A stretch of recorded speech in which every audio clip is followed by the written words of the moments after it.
Ok, fait que je commence. Dans genre 5 minutes, je vais t'appeler pour le lavage. Ah, misère.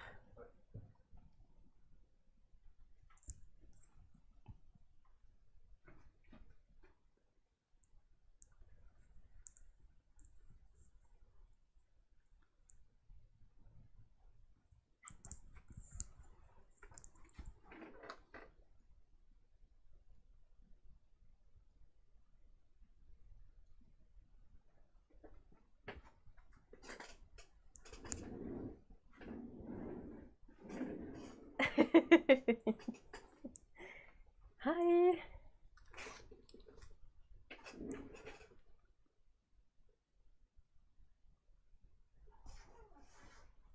Oh, awesome. Yes.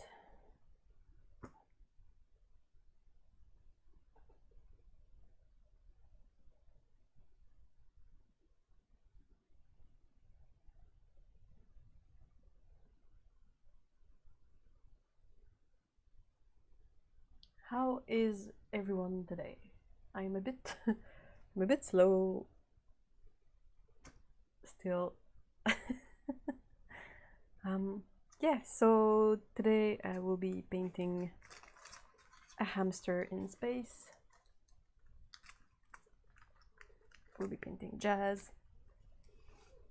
And I will be painting it on the second half of this stretched sheet of paper that I stretched using the Perfect Paper Stretcher by Ken Brumley. And I finished the painting on this half. Whoop. And now I want to sort of remove this sheet from the stretcher, so I want to paint something on the second half. It's a bit distorted on camera, I apologize. Yeah, but this is very like a nice even square. Hold on, sorry for playing with the camera a bit, but I want to see if I can sort of make this less distorted perhaps. Yeah, it's gonna be a bit skewed anyway because it's propped up on the pucks. These over there, and this is propped up on it, so it's an angle. And I have sketched what I want to do. Hey, sneak peek! Whoop, whoop, whoop. Okay. I did sketch out ideas for this drawing,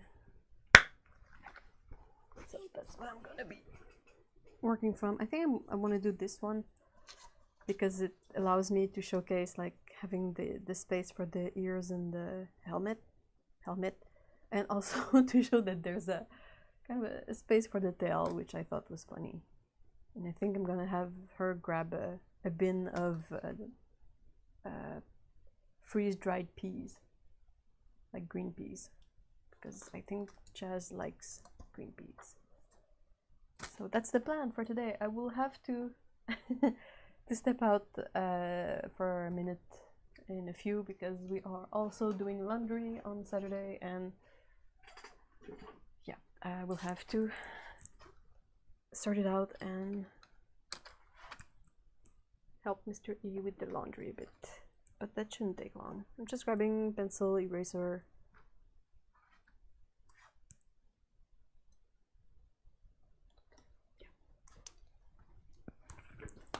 Oh, also I want to show, there's a couple of things that I managed to do last week. So you guys saw this one in my review of the Willink box, and I had initially drawn this as well, but I inked it with the wrong pen, so I set it aside and drew this one. That's like the sort of the first part of the story, and that's the second part of the story. And I also finished painting these. So I will leave this on screen for a minute and I'll be right back. Hold on.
Sorry about that.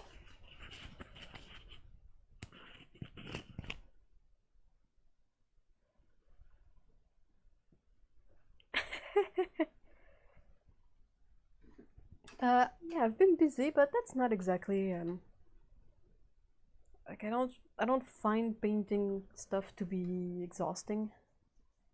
I actually quite enjoy painting stuff, but yes.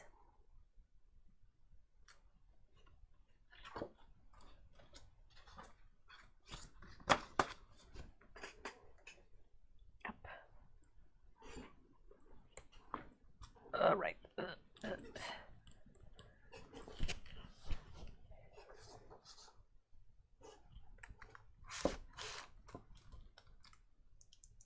Did you guys buy art supplies yesterday?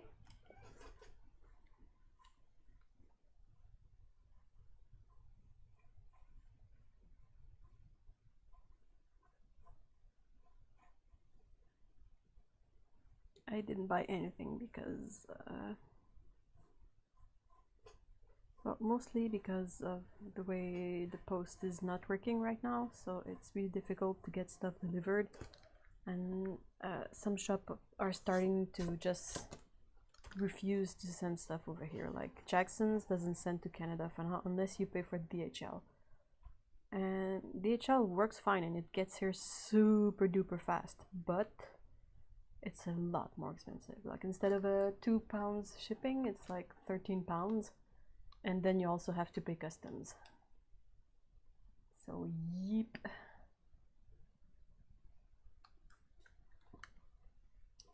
Not pretty. Definitely not pretty.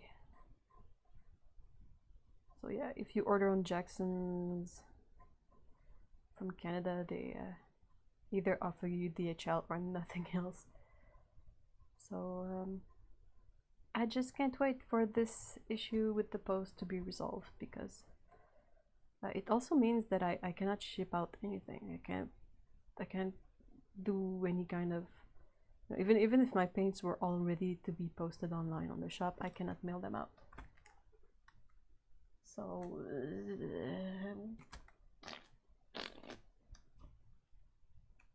okay, so yes, Otto bought stuff on Thursday. She says that it's 20% off at Cass Arts and 25% off at Great Arts.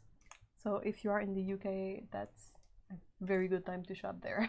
That's a nice discount. Jacqueline says that she bought 2 Escoda brushes. Ooh, which one? Which ones?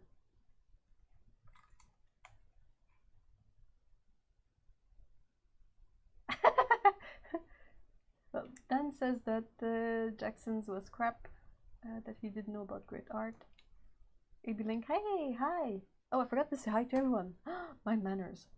So, hi to Kaboo and Otto and Cyan and Dan and Jacqueline, and I saw that Paolo was there earlier, Grace and Abby Link, and I hope I forgot no one. I hope I got everybody.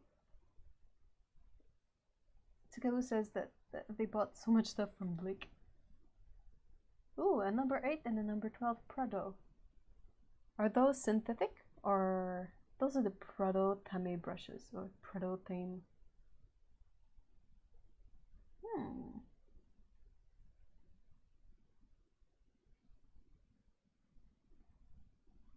Yeah, Jackson's Black Friday was a bit bland, but that's fine. That means I don't feel awful about not being able to buy stuff from there.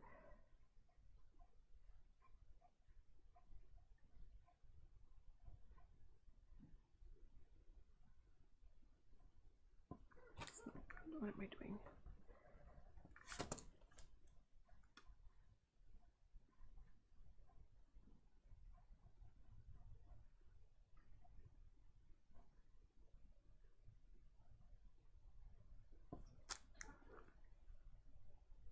Oh yeah, that was hilarious. Jackson's had a sale on some schminke items that I don't know how it ended up being like that, but you would save. Is that what's 5p? I am not familiar with the British currency all that much, but it was basically if you had 5 cents off something that costs $150. It was so lame.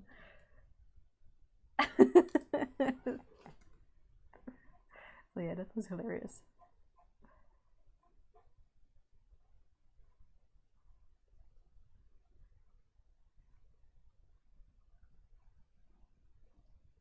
Oh, I wanted to mention also, there's another reason why I figured I would do this drawing today, aside from the fact that it's cute and fun and I wanted to draw it, but I've been thinking about stuff lately, and I've added a tier on Patreon. I thought it could be interesting to offer a tier where it's sort of like a commission tier, where you could pay for this tier for a month, and I would draw you. Hold on. Yeah. Like something like you know, one of these. This could be like, for an example, for 2 months, but basically where I could draw your pet or yourself as a cat, you know, like I usually do, like cats with jobs, or cats doing stuff, or sort of the cartoony cats that I do. And I wanted to try this out because there's really no, it doesn't change anything to the other tiers that are already there, but I thought it could be fun to add this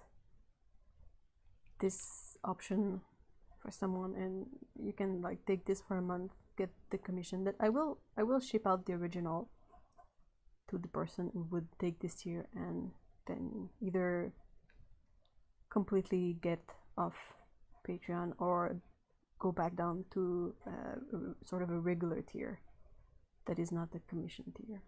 Anyway, that's something I've seen on other pages, and I thought I could try because I'm finding myself really enjoying drawing pets doing silly stuff in sort of a cartoony way, and I figured that it was something to try.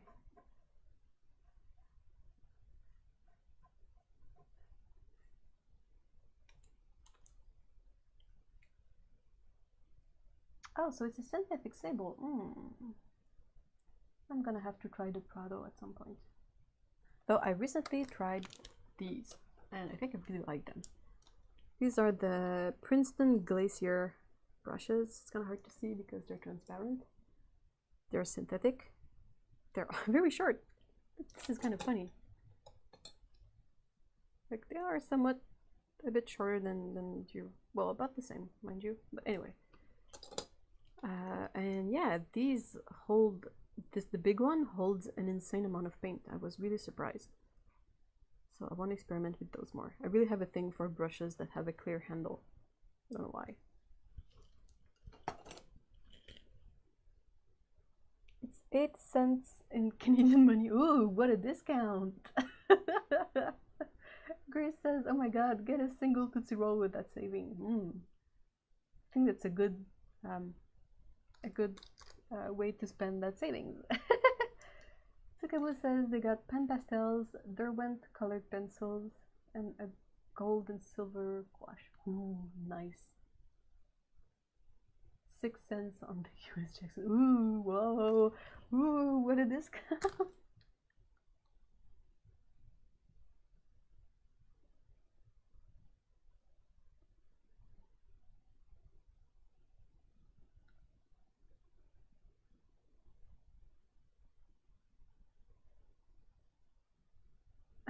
Thank you so much, Grace.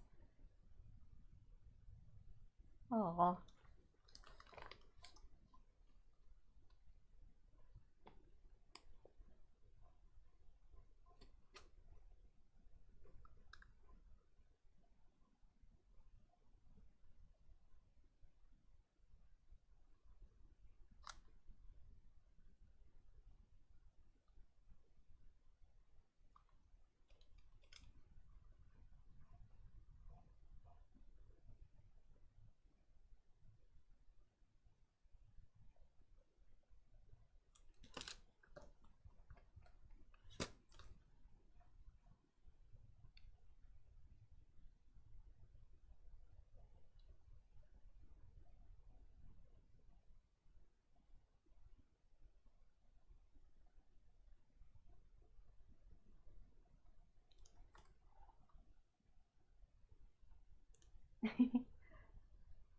Yeah, it's some pets would definitely be a bit more of a challenge, but I also want to improve drawing pets, and it's something I work on in my off time. I found a really cute reference. Let me grab it because I just got it.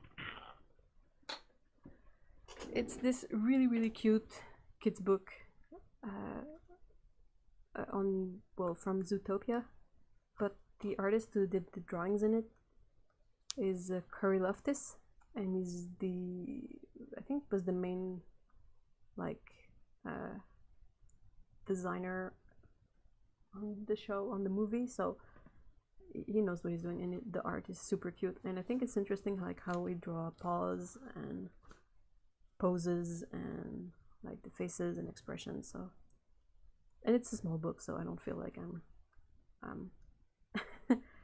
not being too ambitious in terms of the space that this will occupy in my library. But yeah, it's really in the spirit of what I want to, what I like to do. It's more cute, but still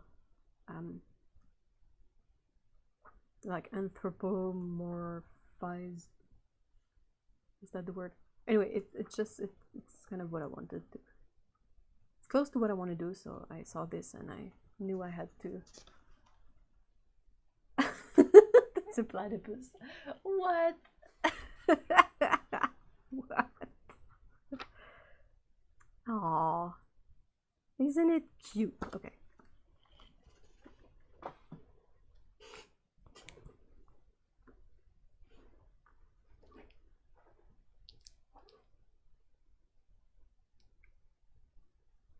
Diane says, I collected quite many looks today. I was driving in the city center and Ruka was on my Audi TT backseat. It was so funny looking. Big white dog in small coupe. Aw. Oops, that's an eraser.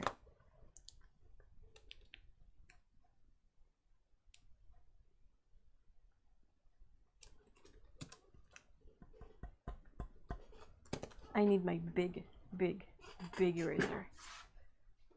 I also have a mug of chocolate, hot chocolate, so let's take a sip while it's still warm.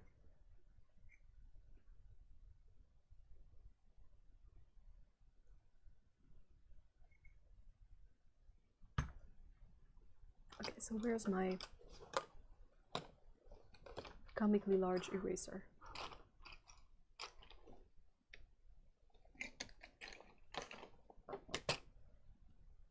Can't find it, but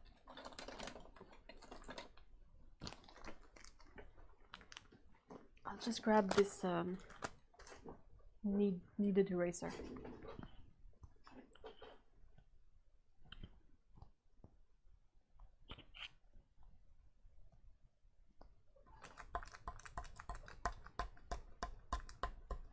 I'm just like pressing on the drawing to remove a bit of the graphite so it's lighter and I can rework certain details before I ink.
Hey, Carria, hi!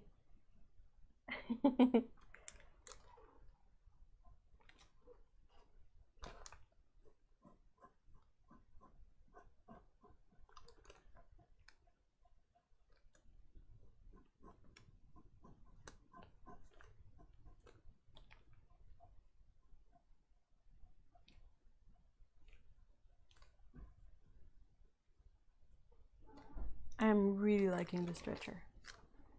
I did something different for my gift guide video this year in the way that I filmed it. Like I figured that I would just get the footage directly from the stores where you can buy the stuff, so that it's perhaps easier to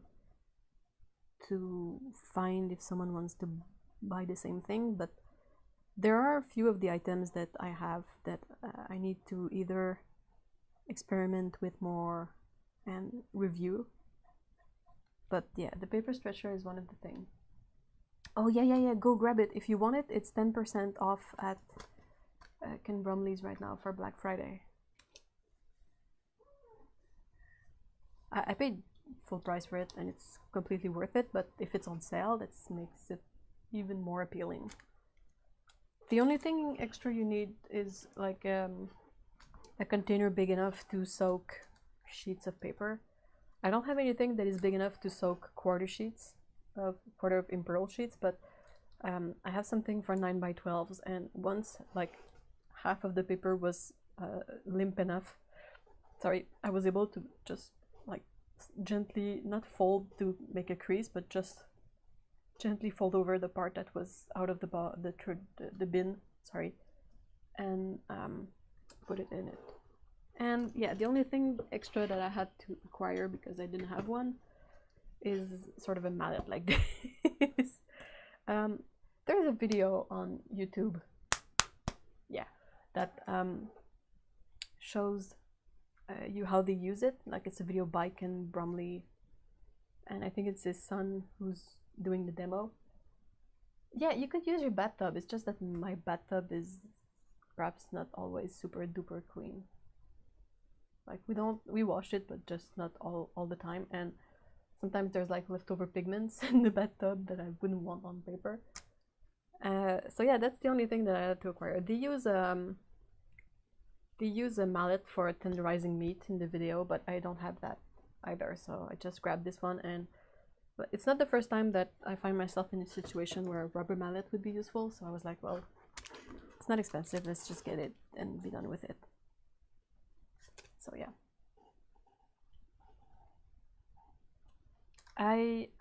my Christmas gift is another type of paper stretcher for 9x12 paper, but I haven't had a chance to mess with it yet. It's also my Christmas gift, so I shouldn't technically be playing with it for now.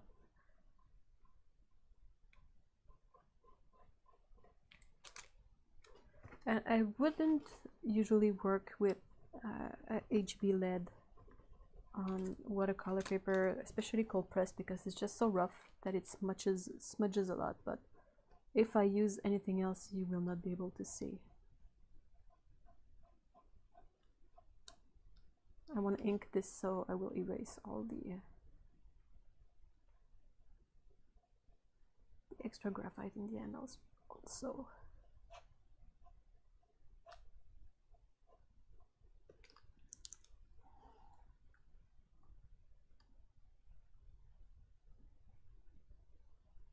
Hey Alexandra, hi.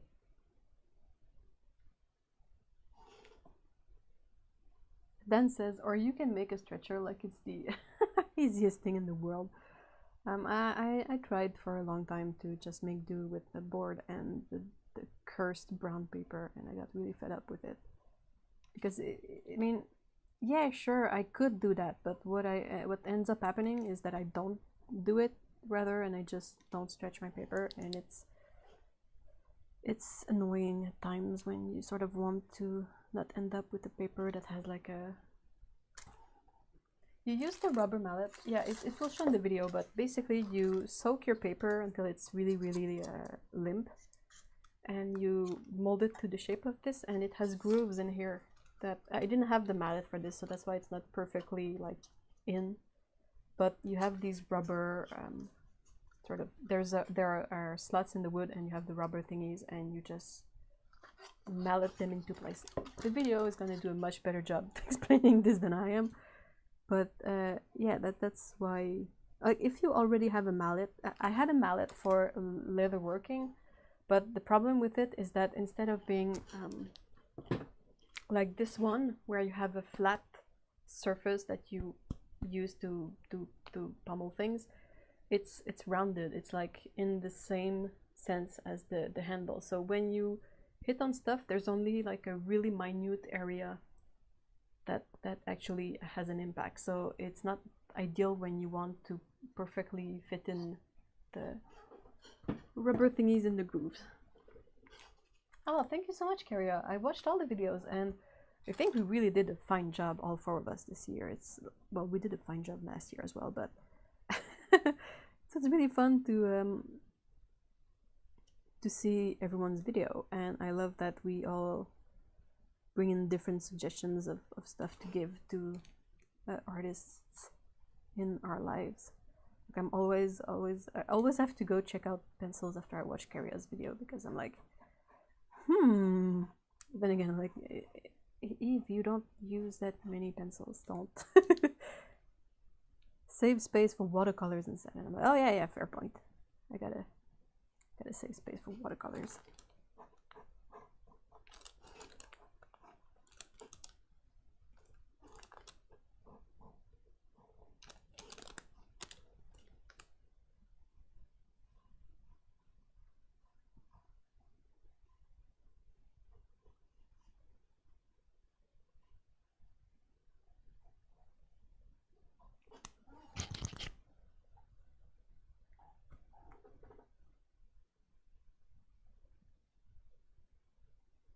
Hey, Michael Ann. Hi. Hey, Melissa.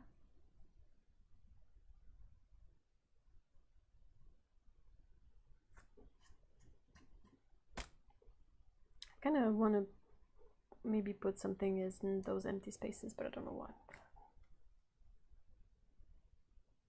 I could perhaps have like other supply boxes just floating.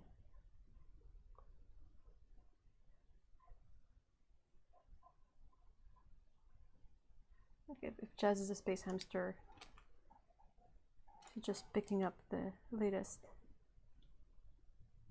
delivery.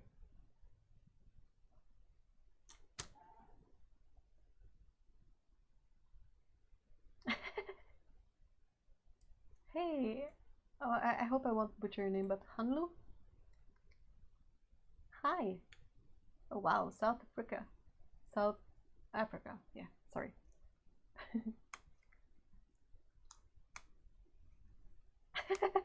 Yeah, I agree. Tsukabu says, I always try to research the crap out of my art supplies before I buy them. Then, if they're pencils, I will watch Kara's videos too. Yeah, same.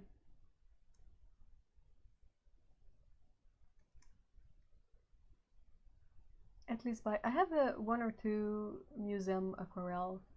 I just don't use pencils all that much. I even got my favorite colors and I don't think I've used them really, except for swatching. It's just so difficult to get a super smooth color flat. Like not necessarily, how can I, it's weird to explain, but you know when you make a wash in watercolor, it can have variation of colors, but it's still not gonna have texture unless it's a granulating paint. And I find that using watercolor pencils, it's difficult at times because you always have the texture. You can much more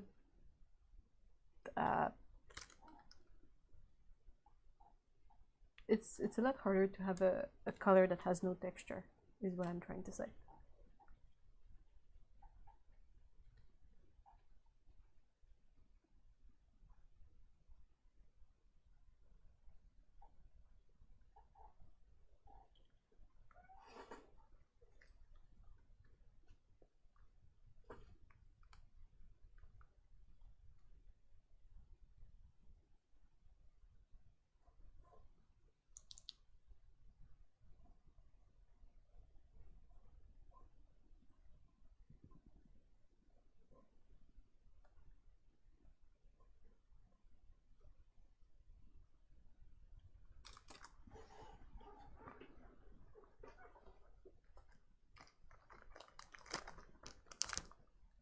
That's true. If I get the Caran d'Ache palette, I won't have that problem, but I also have a lot of paint. like, oh, whoa. Sorry, I'm losing my train of thoughts, but yeah, it's difficult to justify buying the pencils when I have the paints, you know. I don't know, that's just me. Like, I don't... It's just the way I work, I guess. $27 for shipping for the stretcher. Yeah, it's not super affordable. It's kind of pricey, but at the same time, there is like 10% off. And it's the kind of tool that you can definitely... if you have a way of selling original paintings, it will make back its investment, you know, in no time. It really depends. If you just want to paint for fun, perhaps this is not a good way to spend money to get the stretcher. But if you want to have originals for sale or all that, it saves an important step of trying to get the paper flat after. So yeah, I had to weigh my pro and cons as well, and because shipping to Canada is not any less expensive. So that's ultimately what I decided to do. And I love that with the stretcher, like I can use 90-pound watercolor paper. It will take up to 140-pound paper, but it does a nice job of stretching it flat, so you don't really need the thickness as much. How do you say your name? Hanlu.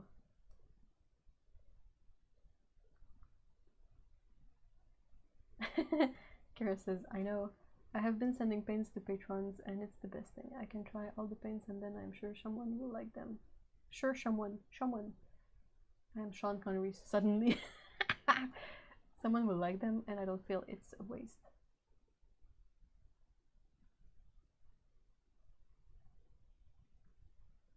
Grace, your willpower is like amazingly strong. It's like insanely strong. Like you can walk into the Daniel Smith store and not buy paint. Mind blown.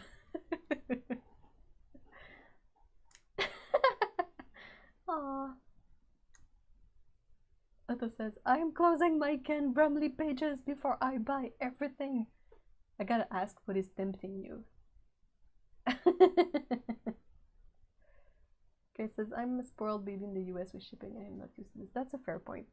Like in the US, you have a lot of things that ship for free or for really low prices, which is not something I am used to, especially with this lovely strike thing going on.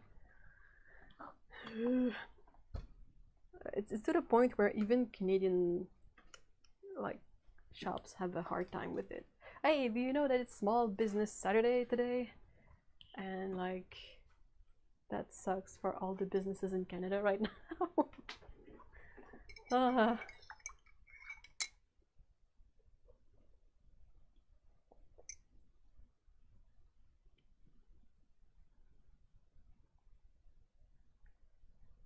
Oh, the stretcher, yeah.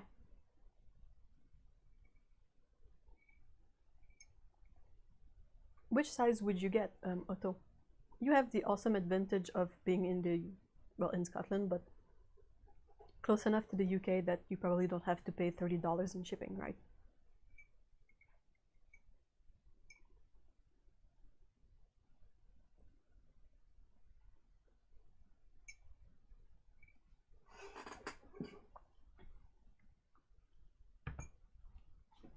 That was a hot chocolate pause.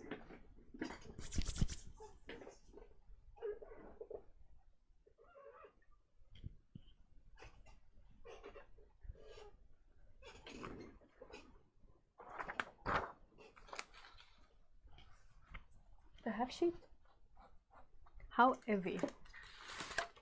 Well, this is the quarter imperial, so I guess that the half would be perhaps heavier. It's not really heavy.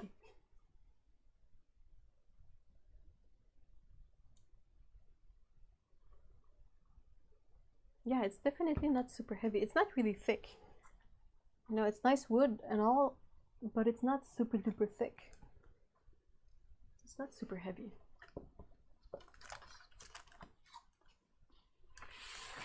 Ooh, half sheet. Oh, Michael, we are talking about the paper stretcher by Ken Bromley, which is what I'm using right now under here. And I mentioned it in my gift guide video. Oh, Scotland gets free shipping. If I had free shipping, I would have bought this stretcher a long time ago. Seriously. I mean, I know it's I don't know how much is it? It's around 50 US dollar. Well, it's on 10% off right now, so it's a bit better priced, but I know it's kind of expensive on its own, but it's something that, like, as they show in their video, like Ken Bromley uses it, his son uses it, and it's something that is meant to last. So I kind of have an easier time justifying getting stuff like that. Like, I find it harder to justify spending on a brush because so far I haven't found a brush that withstands me. Even my lovely Ultimo, like, I have a hard time getting a point with them now. Tu was saying that she has never been able to get a point with them, but the Otto tends to use the larger ones, but even like the smaller Ultimo, they really don't have a nice point. And yeah, and I don't want to spend a lot of money on natural hair brushes because from what I understand, they tend to lose their point even faster. But spending like $50 on a paper stretcher like this, if I'm able to sell 1 or 2 painting, I've already like paid for it. Yeah, this is the, well, I'm sure I bought the quarter the quarter one because I would know. Cool. Yep, this is 9.5. The thing is that you need quarter imperial because you're gonna lose a bit of paper stucking it in the stretcher. But I haven't found, there's only one method of stretching paper that I have found that doesn't, it's 13.5 in height, that doesn't lose paper, but I haven't played with it yet. That's my Christmas gift stretcher.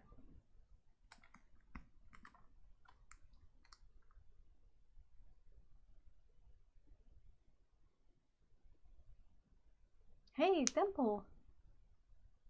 It's quarter imperial sheet. You have to use like quarter imperial, like you buy the huge 22 by 30 sheets and you cut them in 4, and this is what will fit on this. The good side of this is that you can buy 90-pound paper that's a bit less expensive, and it's perfect. It works just as well.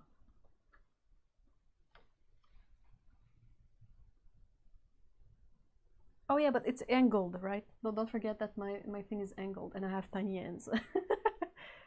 If you look, like, this is a regular sheet of paper on it. But you can see that it's not much bigger. Why do you need a stretcher? It's really a thing of personal taste. Like, if you like to paint with paper and use a lot of water and all that, you might end up with your paper that gets warped. Or even if you don't use a lot of water, like when I did my Animal Artist Collective pieces where I drew something in the middle of the sheet, the part that had paint and water will get a bit warped because that's the way watercolor paper is. If you wet it, it's gonna, you know, stretch the fibers a bit, and even when it dries, it doesn't dry really flat unless you stretch your paper first. And stretching your paper in most cases involves completely wetting the sheet in clean water and attaching it to a surface so that when it dries, it stays stretched out. So after that, once you have your sheet fully dried on your stretcher, you can paint on it and the paper is not gonna warp.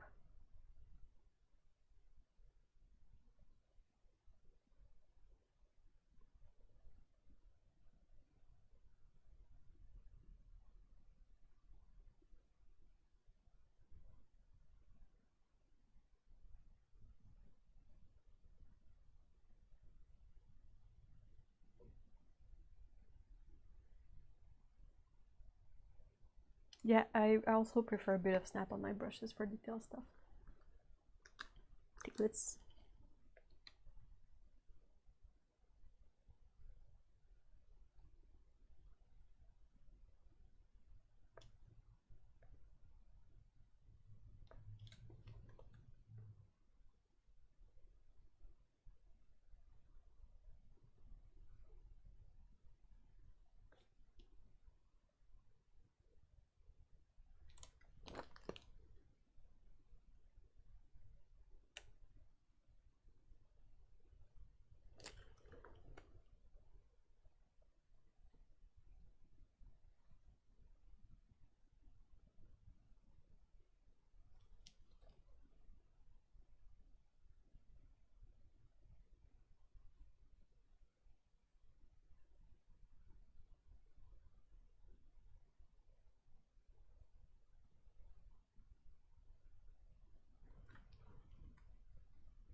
Grace says, I love ripped edges though. Can you still do those well at the end?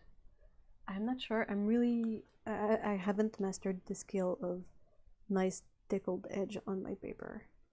It's something that I've seen like Otto do and other artists, and they're like, oh, you just put a ruler and you rip off the paper, and every time I do it, it just looks like butt. So I'm pretty sure that this is another skill that I need to work on, but I'm sure you can find a way to make the nice deckled edge with this.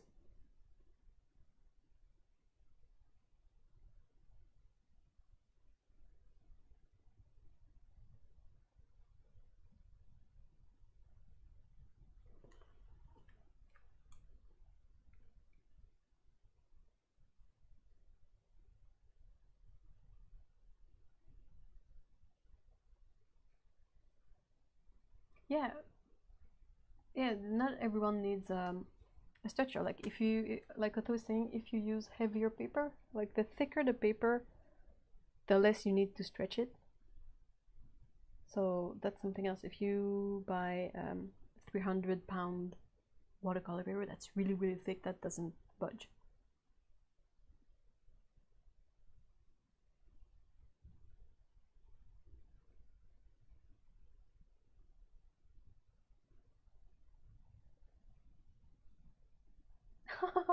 That's cool.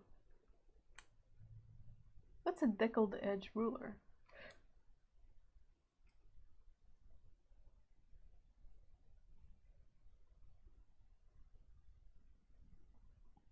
Wasn't it you, Otto, who showed how to get the nice edge on your paper?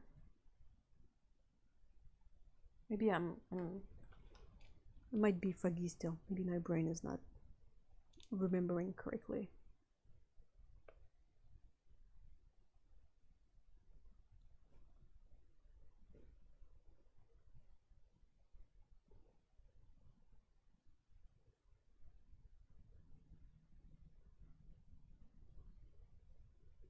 That's another one that was in my gift guide list. The pretty awesome Pentel brush pen.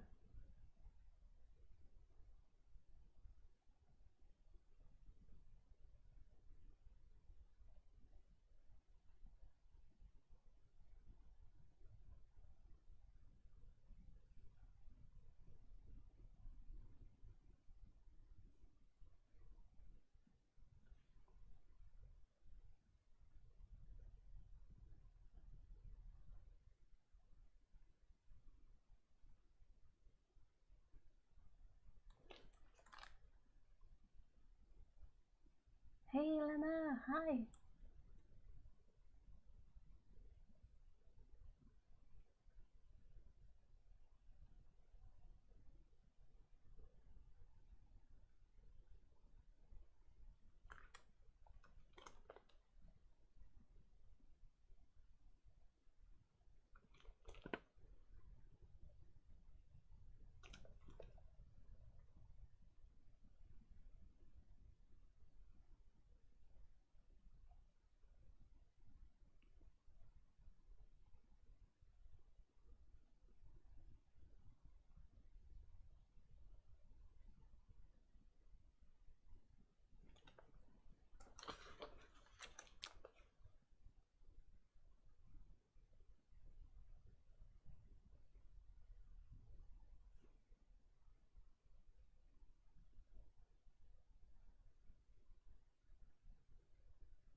Oh no, we have Lord Voldemort in the chat, guys.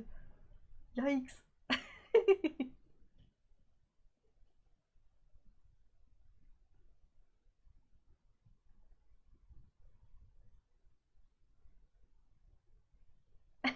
Hey, Mikey.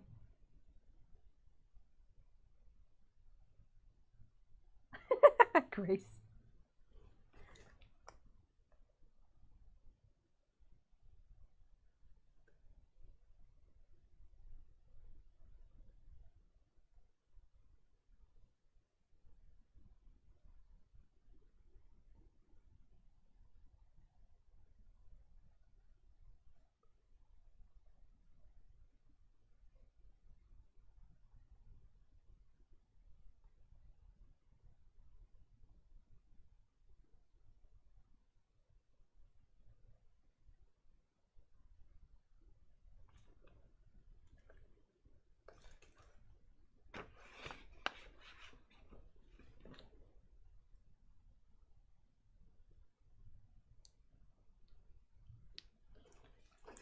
It's going to be hard without.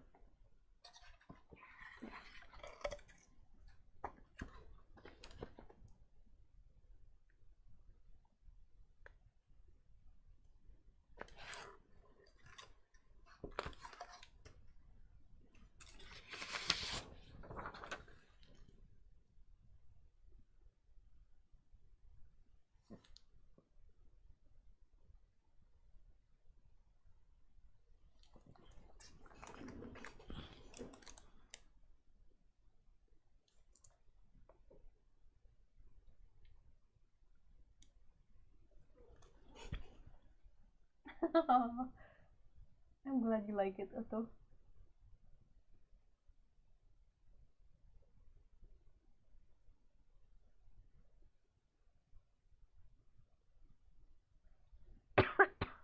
Sorry.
I'm making lines that are much wobblier than usual because of the fact that I cannot rotate this as I want and I cannot lay my hand flat on it. But it's a skill to get better at, I guess.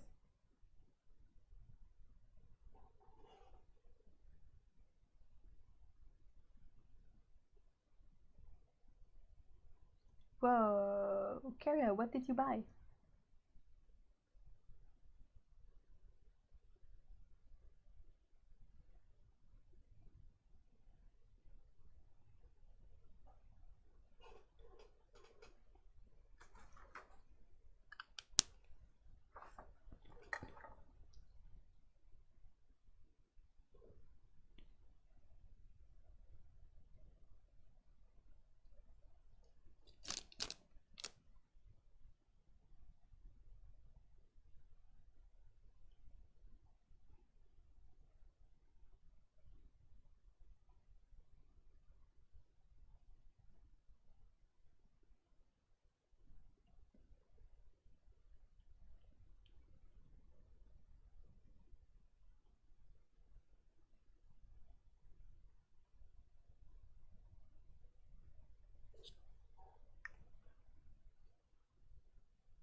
that everyone's talking about the supplies they got to make the best of Black Friday, and it's just like it sort of makes me really happy because all I see is people that are really excited about paint and supplies and, you know, all this awesome stuff that I know I'm equally excited about. So I feel like I'm with my chosen family. All right, I chose right.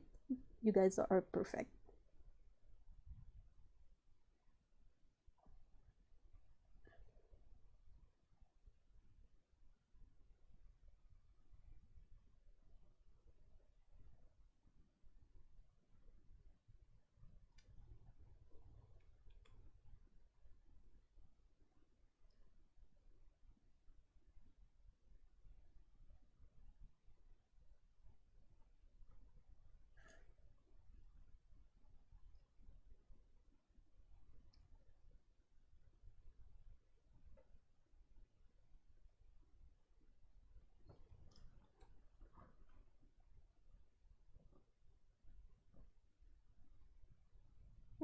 I'm absolutely with the Frozen Cat here. Hi, by the way.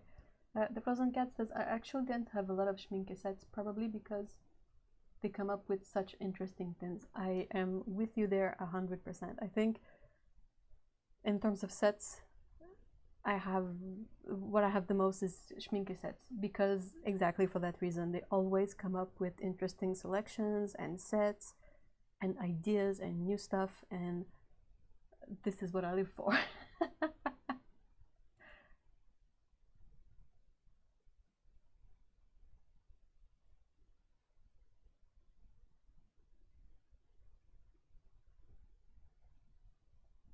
Oh, thank you so much, Lena.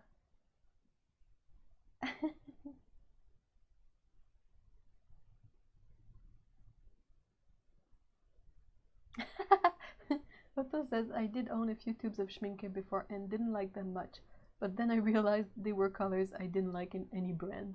That's a fair point. So Carria is listing. Carria got the M. Graham the quinacridone set. Lovely. Pentel notebook.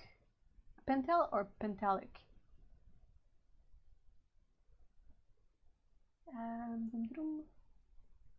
A set of 6 pencil and 3 tip protectors, and then forgot what she got from Blake.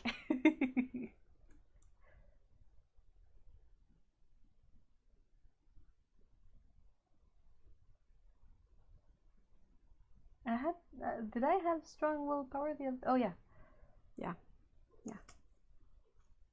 I saw a special schminke tin that really appealed to me, but like the color selection was really like standard, like primary cool and warm, the usual colors, and then 2 greens, 2 earth tones, Payne's gray, and black, I think.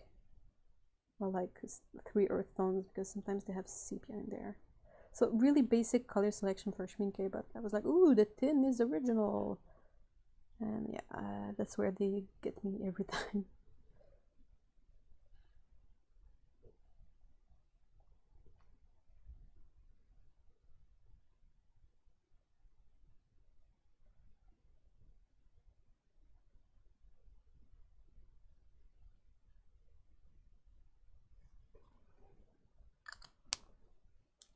I gotta let this dry. Not do like I did the other time. But this should dry technically better than what I had on the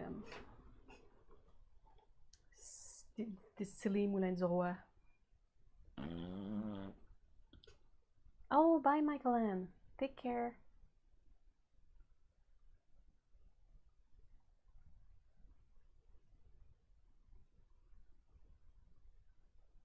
Oh, Pentalic notebook. The notebook or the watercolor sketchbook?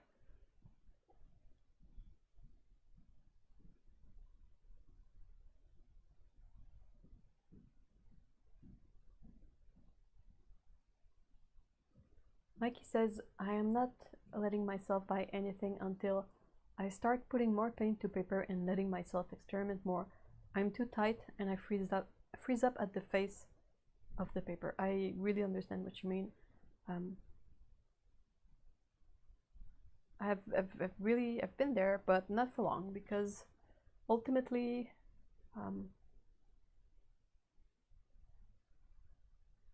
I really enjoy painting too much, and the more I paint, the more I realize that there are certain things that are not quite as fun. Like I think that in 2018, this year, what the biggest change I had was that I stopped using cellulose paper, except in sketchbooks, because most sketchbooks don't have cotton paper. But I find that painting on cotton is incomparable, and I don't want to paint on cellulose paper anymore. And I am not like I don't have this thing about stuff being precious. So when I get stuff, I want to use it. I'm excited about it, and I want to use it up. So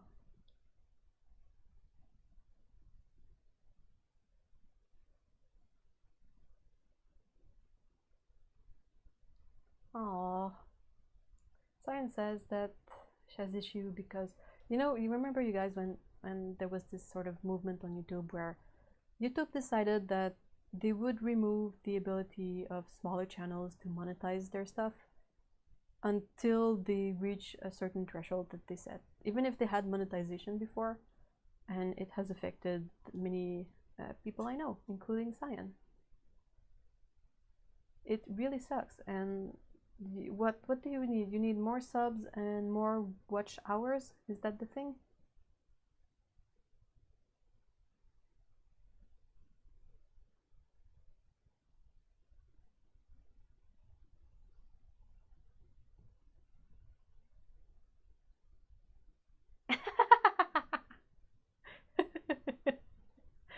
Mikey also says, but legitimately, I hope I say your name right. Tell me if I'm goofing it up. But Mikey says, but legitimately, in real life, I have 4 dwarf hamsters living their best lives in super cages in my room right now. Long live the space hamster. That's so cute. Oh, so Kara got the Pentalic watercolor book. Huh. I'll be curious to hear what you think of it, because I've heard, I've heard good things about it and bad things about it, and not a lot of middle things. So I'm interested to know where you'll fall.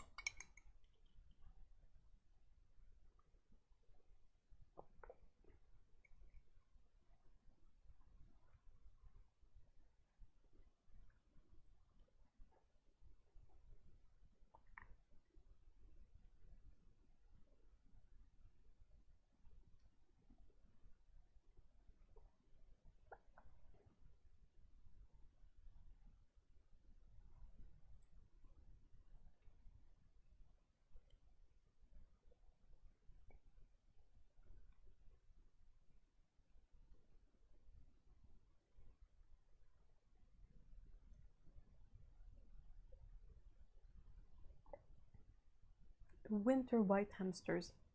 Aww.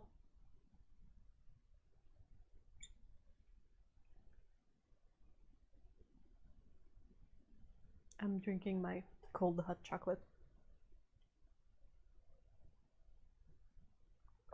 Yeah, we could do a sub beloved moment while this is drying.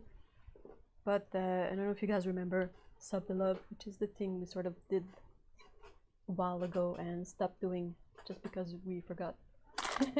But yeah, seeing as how Tsukabu and Cyan have a bit of a hard time with their channels, if you feel so inclined to go check them out and possibly watch a few videos and subscribe, that would be really, really awesome, because it would help them to like be able to do the best with their channel, because YouTube has decided to put this stupid threshold that really limits what creators can do with their channels.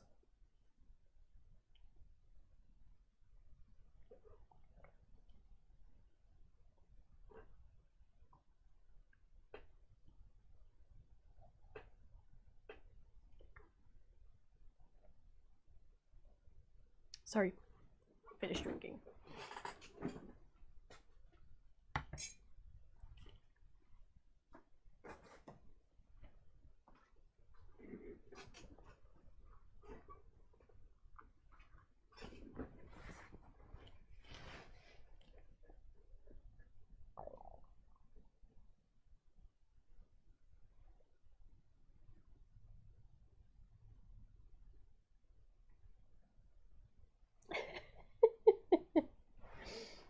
Otto says Jazz was awake when we woke up this morning, so we got her out. She stuffed herself silly with nuts.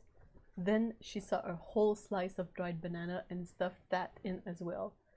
How chubby is she now? She's gonna be like super chubs. But not chubby like fat, but like have her food pockets full.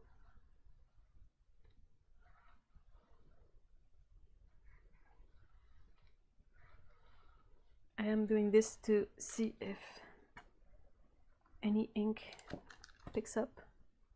This thing is mostly dry. Let's risk it. So this was the last thing I inked. No, it still smudges. Okay, so I'll wait. Or I'll mute you guys and use the blow dryer. Hold on.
Oh, Jazz.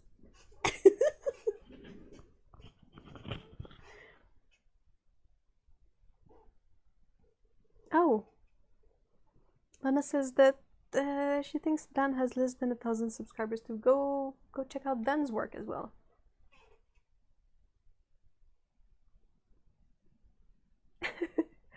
Yeah, pets on Instagram will always do well.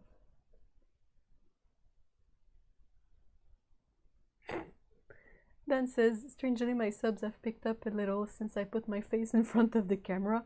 I thought it would put people off. Oh, Dan.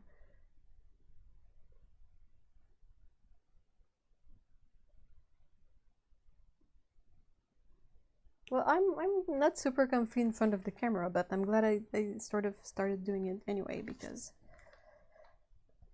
well, there's not really, like, I'm just a regular person. There's really nothing there.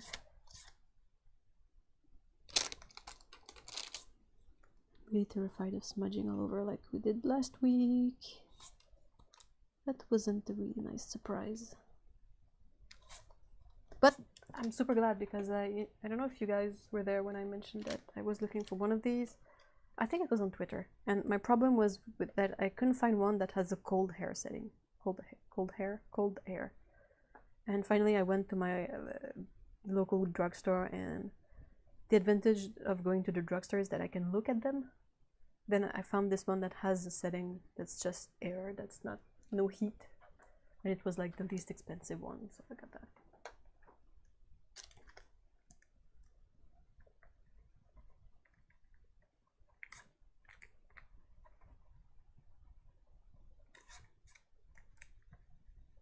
Oops. After, gotta erase all of this. But I realized that I forgot to ink the handle of the box.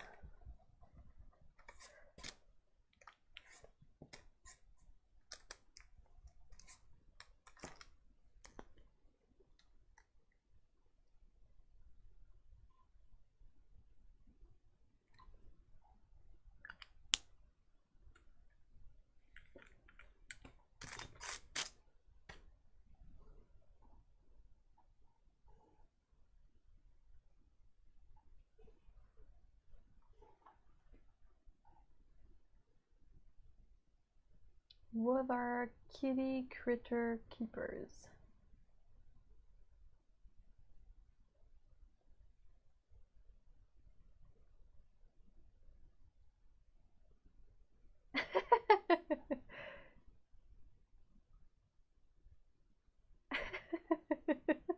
Chris says that their service dog blog got a bunch more followers than their personal. Yeah.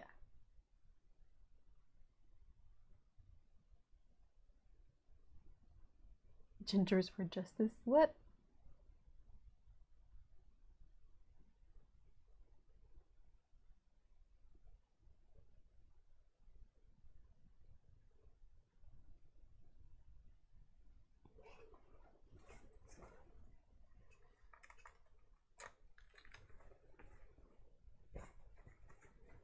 I'll put you guys on mute just for a few more seconds.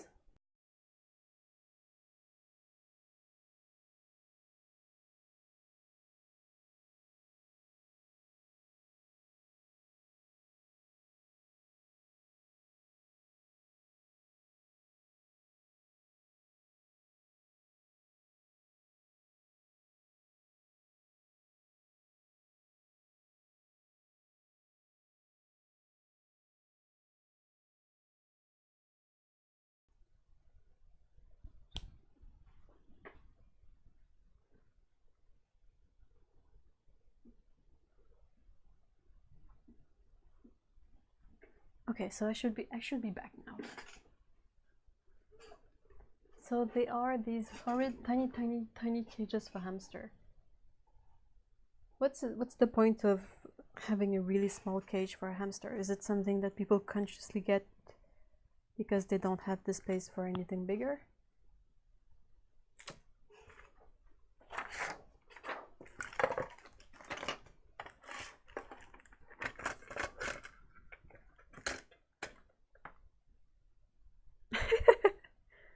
It's very considerate to turn the sound off while using the tool. Well, Lena, I hate the sound of a blow dryer. I don't really see myself putting you guys through it as well.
Because they don't realize that hamsters actually need a huge cage at 1 per cage, Otto says.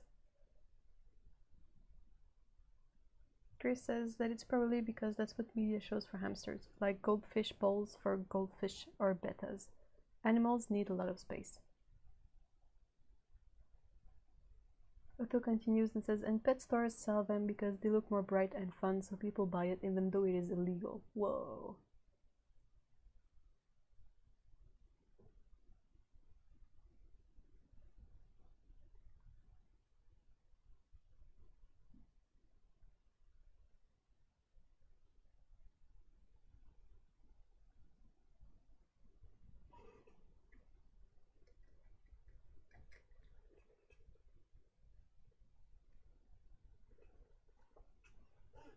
Okay, so first thing I will try to do is paint the background. Hopefully I'm not gonna make a mess of it, because it's a big space to paint all at once. And I don't really want to end up with too much water cauliflowers or weird effects that are not wanted.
Oh, I missed on plenty of chat.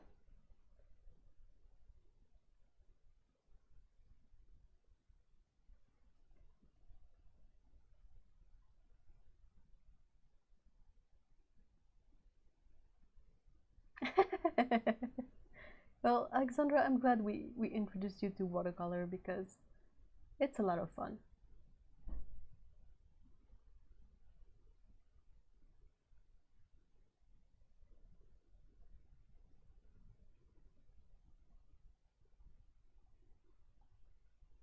Yeah, and no problem, guys. Be passionate about cage sizes for animals. No problem.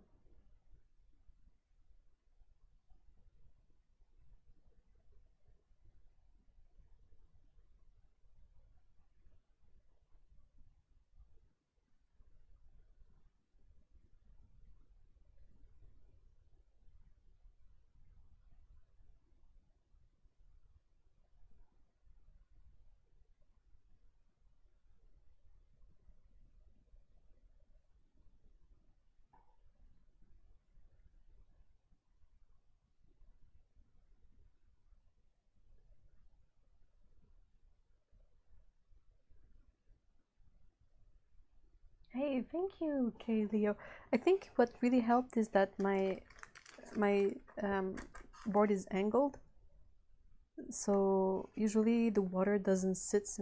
It's sitting a bit here, so maybe if I get any cauliflower effect, it's gonna be around here. But to work from like top of your angled surface to bottom really helps, and having a large brush with a lot of color prepared also really helps, because that way you don't have to remix it when it dries on the paper during that time.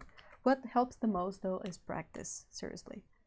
Like, it seems to be okay on this one, but I've painted so many washes that are not great. And cotton paper really helps as well.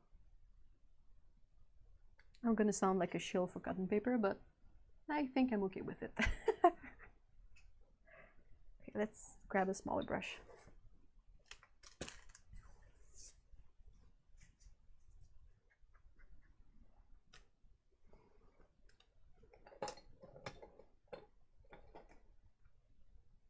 Just gonna grab a smaller Ultimo brush. So it's always kind of a challenge to get Jazz's color properly, because she has kind of a brown gray coat, right?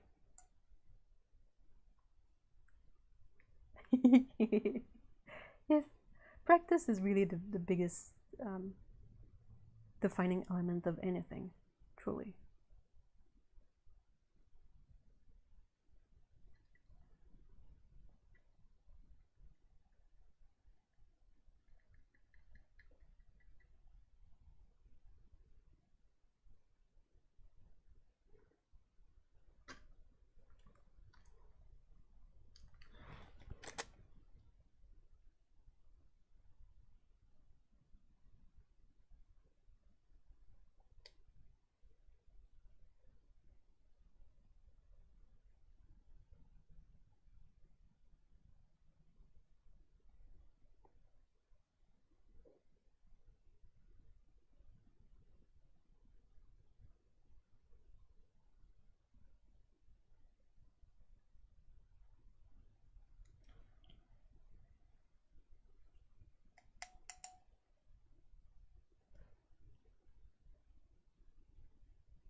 Ah, no, Otto.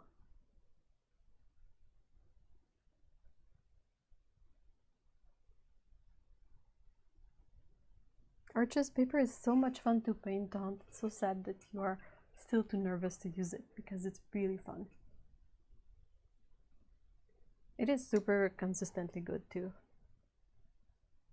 Like, I'm finding out with stuff like what happened with my Moulin Zoa paper that not all cotton papers are created equal. That one, it was not super pleasant. There's only one thing I want to try with it still, and I think I'm gonna make a review about it, because I think it's worth knowing that it's not super fun to use and it's just weird.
Sika was saying that I'm thinking next time I'm in the market for paper, I'll get me some Arches hot press. That one is really smooth.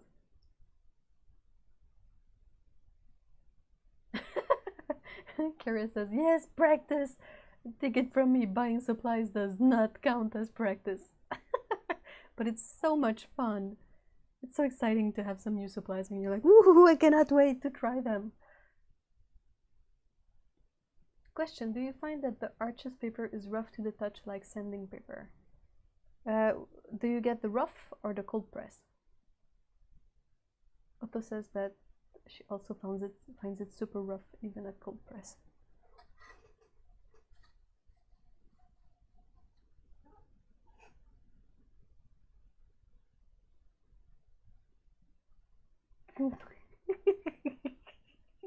Hey, welcome back, Paulo.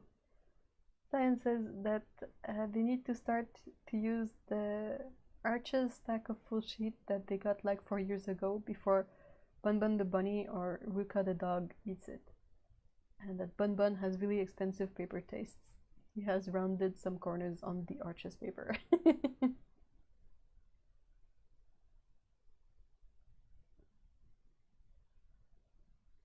The cold press, it is really rough, and it can be difficult sometimes to have the proper amount of water in the brush to work on this, because like especially with the drawing that's under here, I was trying to go for like light touches or details at time, and it would give me the effect of dry brush instead of, you know, so I was like, oh, I need to add more water. This one really needs more water, but it is rough, but this is the 90-pound one, and I don't find it a lot like sandpaper, but maybe that's because it's stretched. I don't know if that could play a part in it.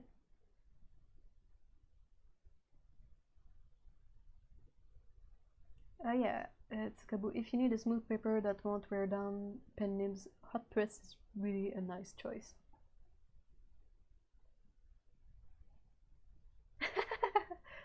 And yes, Dan. Dan says, wait, hold the phone. Buying art supplies isn't practice, but I'm so good at it. Yeah. Yep. I know what you mean. It's so much fun to buy art supplies.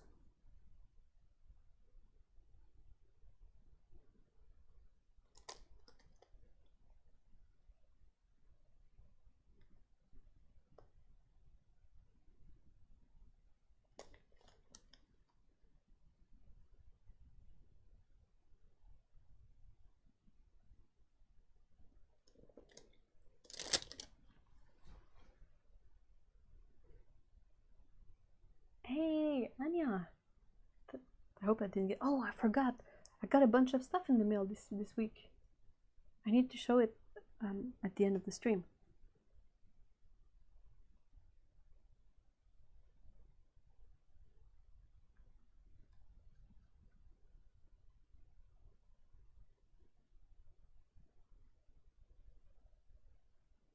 It's kind of a miracle that anything finally made its way to my PO box with Canada Post on strike like this, but it did.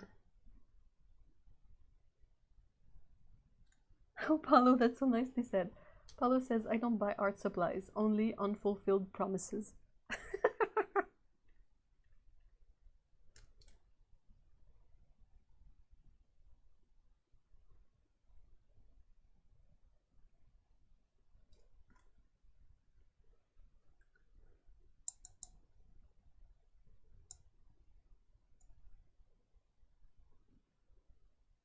Oh, let me...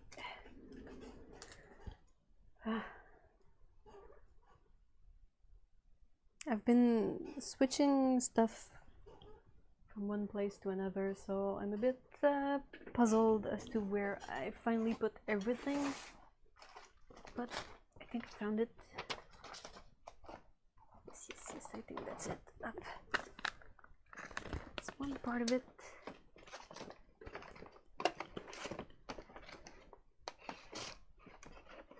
That's the other part of it.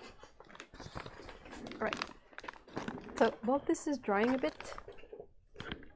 I will show you the awesome friend mail that I got this week. So I got a thing from Anya. I hope I say your name right.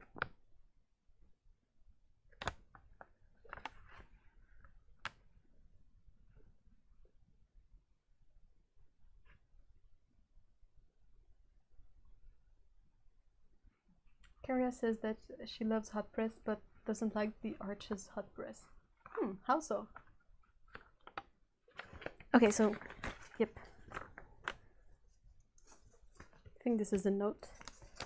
I usually don't show the notes. Oh wow. First of all, look at this. That is so cool. I love that my my collection of cute art that I get sent is getting bigger and bigger. And then that's this super pink from Culture Hustle that Anya sent me. And I'm really excited to try it out. Yeah, it shows on camera just how neon this color is. It's pretty flashy.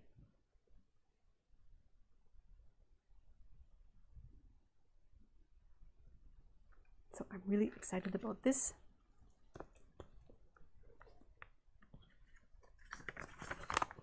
And I got another package that made its way to me from Firecloud.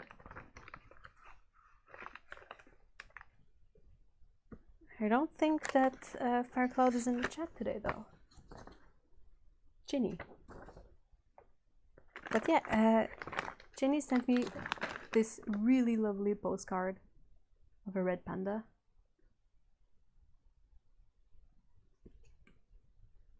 It doesn't say, but I figured that she painted it. Really cute. And then some, I think these are like sugar candy. Maltz bonbons. They look amazing. Like I was able to sort of understand what the ingredients are. Which looks to be like sugar, caramelized sugar syrup, and malt extract. And that sounds amazing. And she also sent me some of her favorite paper and this pretty awesome pad from Hamster that has a selection of papers in it, which is really cool. And I wish more companies would do that, because that way you can try a bunch of paper and figure out which you prefer, instead of buying a pad of each and then being so disappointed if you don't like the paper. So it was a rough day on that day, and then I went to the post office and I saw that these had made their way to me, and it made me so freaking happy. So a great big thank you guys for sending me all this stuff. We can try the pink right away just to see, because I'm really curious about it.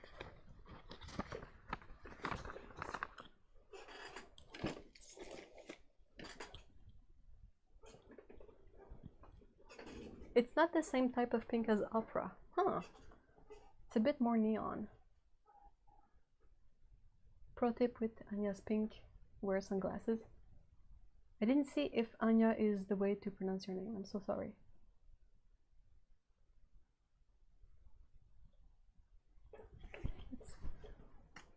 Do you recommend pre-wetting it?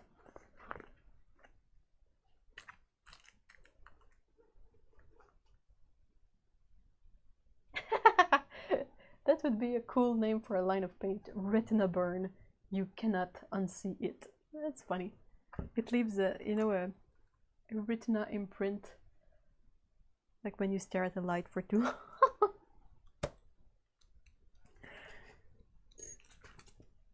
That's really cool. I love this. Yeah, maybe a bit of work. Okay.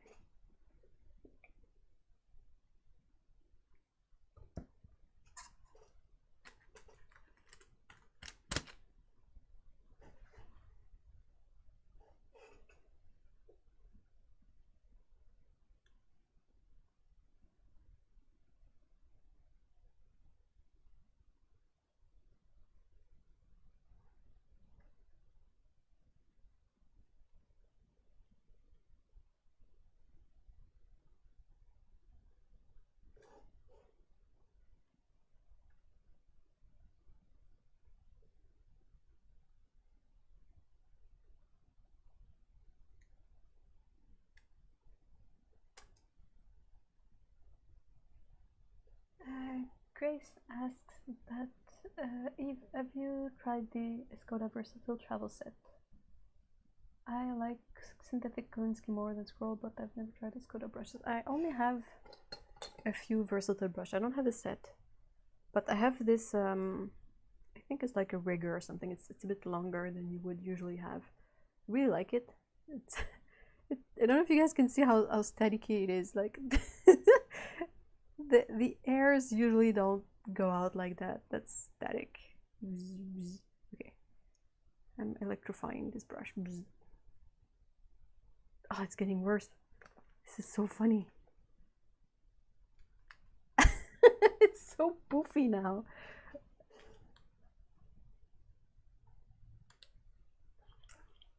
Look at this. What? Okay. It's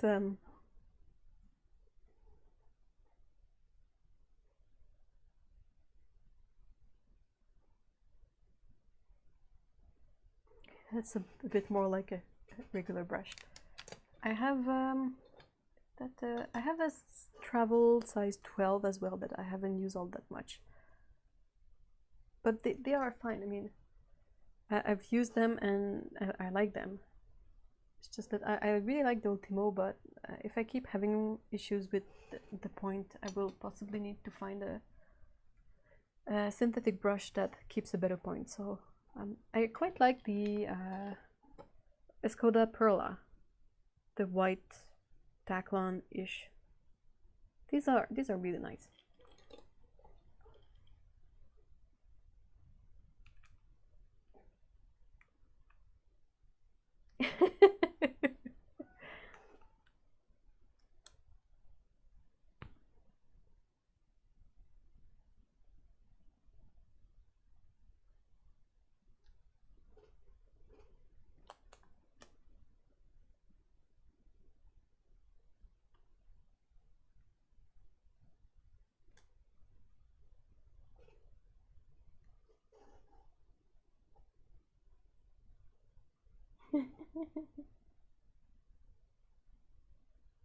Ah, that's cool, Anya, that all your paints will smell of a different tree.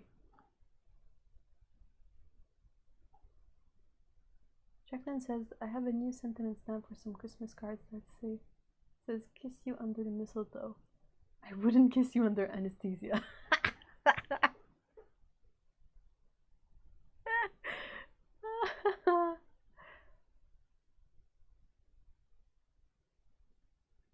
Lana says, so you two had the problem with the Ultimo holding its point. I thought it was just me. No, it doesn't, like, it doesn't hold a point. Like, it's a very, hold on, let me, where was I going with that color? I think I was going over here. But the way Ultimo keeps a point, it's a very blunted point. It's not a pointed brush, really. It's just a, you know, it gets tapered at the end, but it doesn't hold a point like you would have a brush like this hold a point.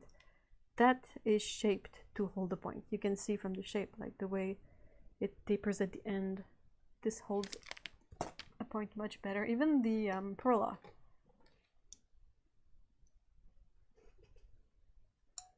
From Skoda as well, but synthetic, this like is definitely a finer point than the Ultimo.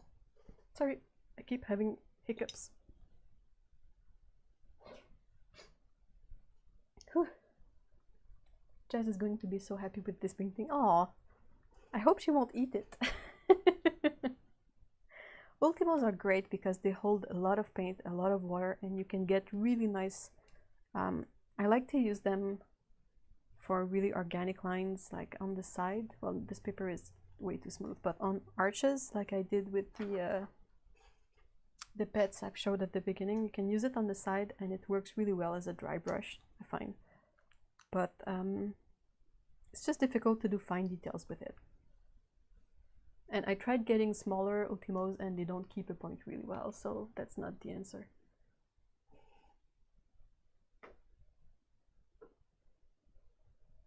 Skabu says, I found a great quote online for people who avoid shopping on Black Friday. My hatred for mankind outweighs my love of stuff. Yeah. Aw, thank you so much, Anya.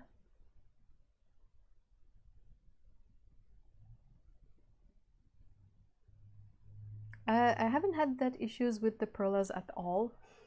Neither with the versatile, but I can wet the versatile just to see what kind of point it has. That's kind of a finer point than the Ultimo has. Yeah, this one is really long, so it's kind of a bit limp, but if you get like regular round or pointed round if they have it, that's the best. Okay, so let's oh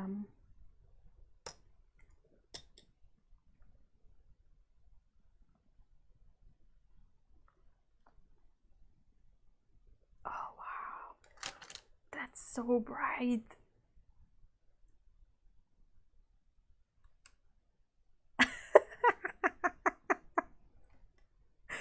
I love it so much. It's so pink.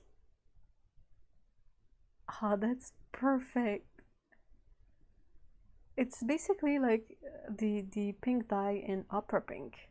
Like if you remove any kind of PR 122 attempt at having a pigment in there, that's so cool. I approve of this.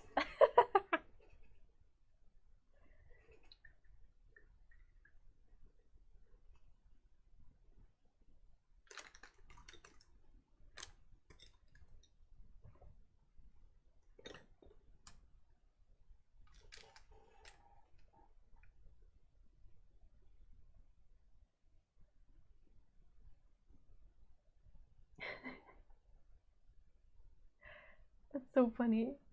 Otto says that nah, she won't eat the painting. She only likes the softest, most luxurious tissue papers. Believe me, I tried getting her to use a cheap tissue and she would not go near it. It's really funny.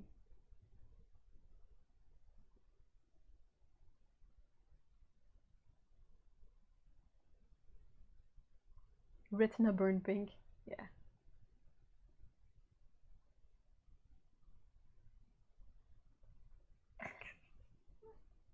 I really like outrageous colors.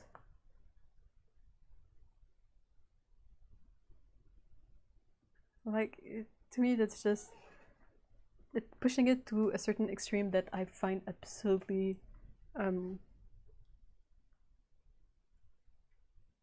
incomparable. It's like how far can you go, and then you come up with something like this pink, and I'm like, that's perfect. That's how far one can go. I like it.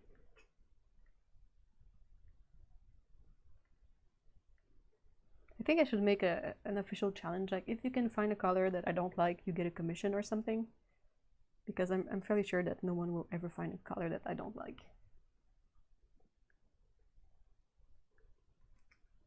Or have it be a challenge like, hey, paint something with this color that no one likes and do it, and if I can do it, you get a commission or something. I think that could be funny.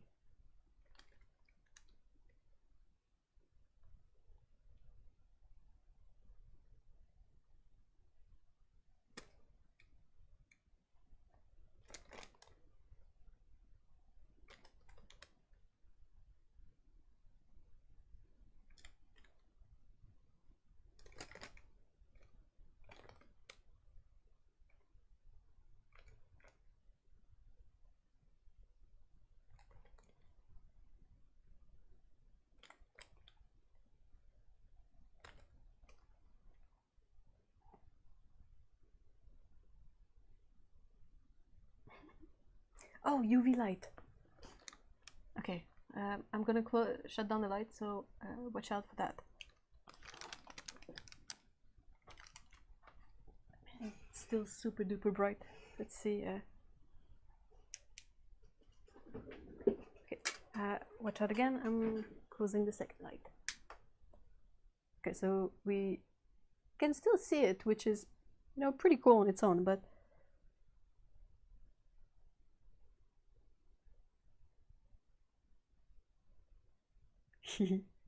this is so satisfying. Okay, I'm opening the lights again.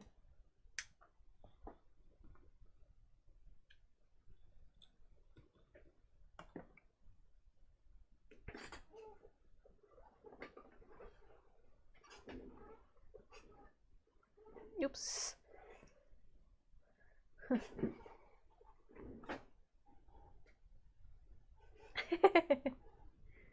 Good luck with the rain, Lana.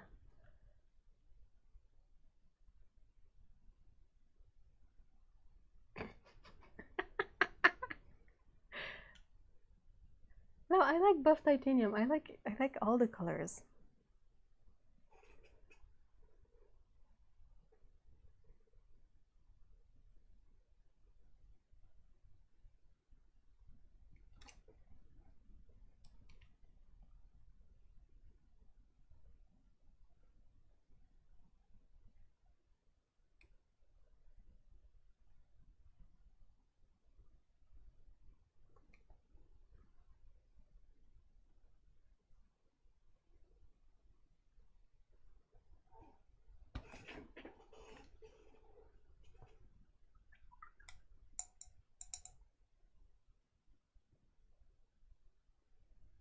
If you want, when your paints are ready to sell, Anya, just tell me. I can mention it in a live stream or something, and I don't know if it can help, but if it possibly can help, just let me know.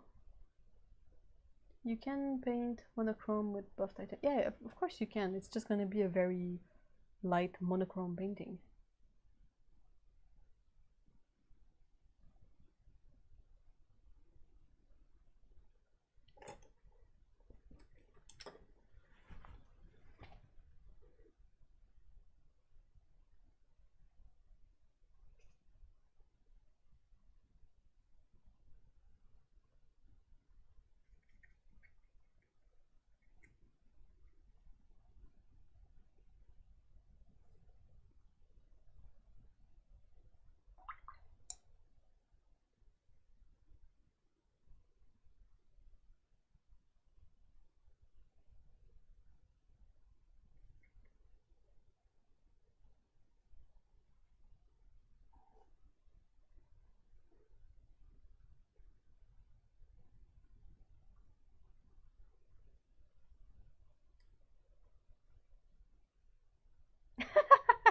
Can we just take a moment to appreciate just how time-consuming wrapping paints is? We should do a moment of silence in memory of all the time that went into wrapping paints that were unwrapped in a split second.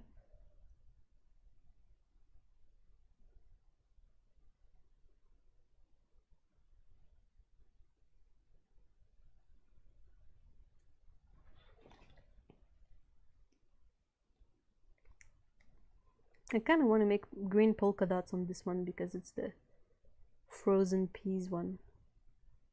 Like have one be carrots or something, and then one be, I don't know.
Oh, that's so cute.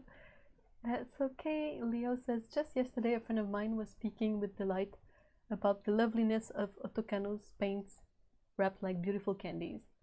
She used the paints, then carefully rewrapped them. That's really cute.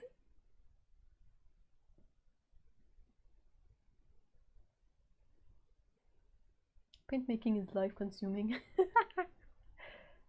Yeah, I agree.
Oh, y'all need to outsource to me. I'll wrap all your paints.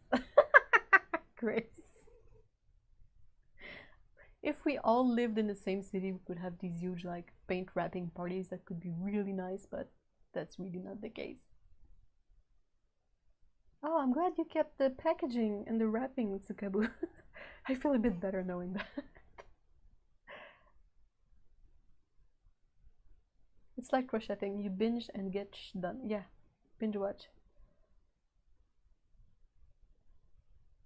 Cleo says, I'm just about to test how my first batches of handmade paints have held up after a year.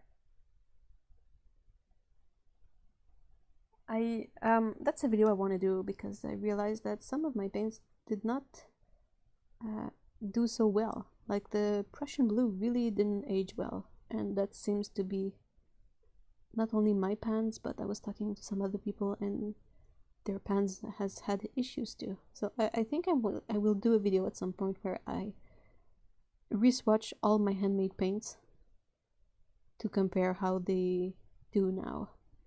And if I see some that have not aged super well, I will feel really sorry about it first, and then I will probably not do them again.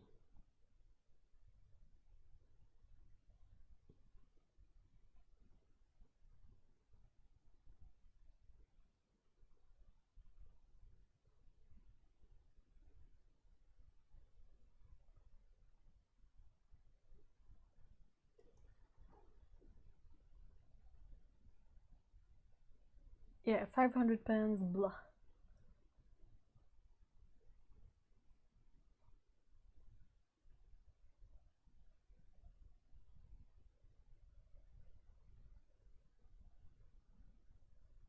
Yeah, my Prussian blue, well, you can see it here.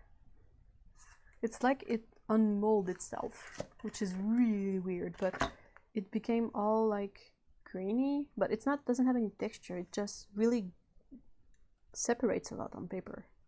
And I have no idea why it does that. That's Daniel Smith Prussian blue, the smooth one, and the one with texture is mine. I mean, if you want this kind of effect, I mean, I can see myself using this effect in some paintings, but it's just completely unexpected. For a color that was so dark and so smooth when I first made it, it's kind of weird to see it get to this point and not exactly know why.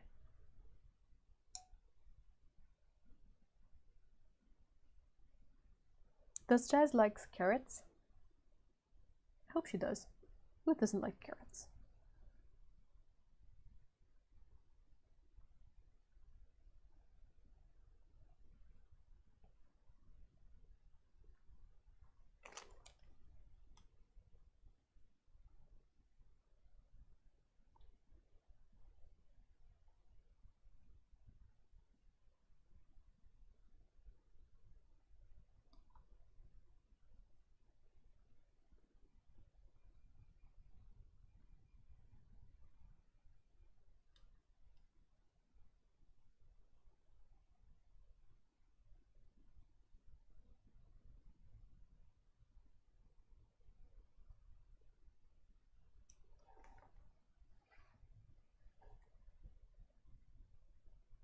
She doesn't like carrots? Oh no. Well, I drew her eating so much carrots and you didn't even tell me she didn't like carrots. Oh well. She can use those to, or maybe there are other hamsters on the hamster space station, who knows. Maybe they like carrots.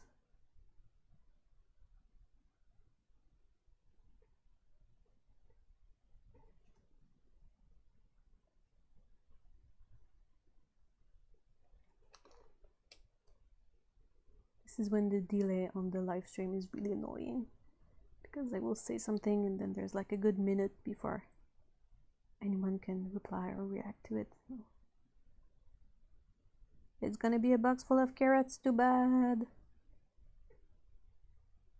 Or she can just forget that one in space.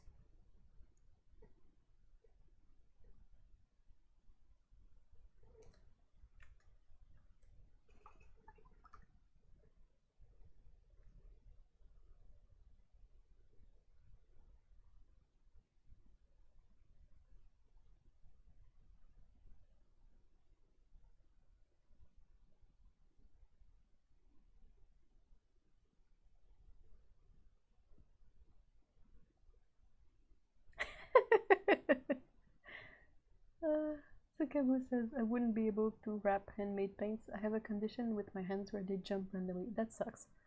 But the mental image of imagine a handmade half pan of paint going flying across the room, that's kind of funny.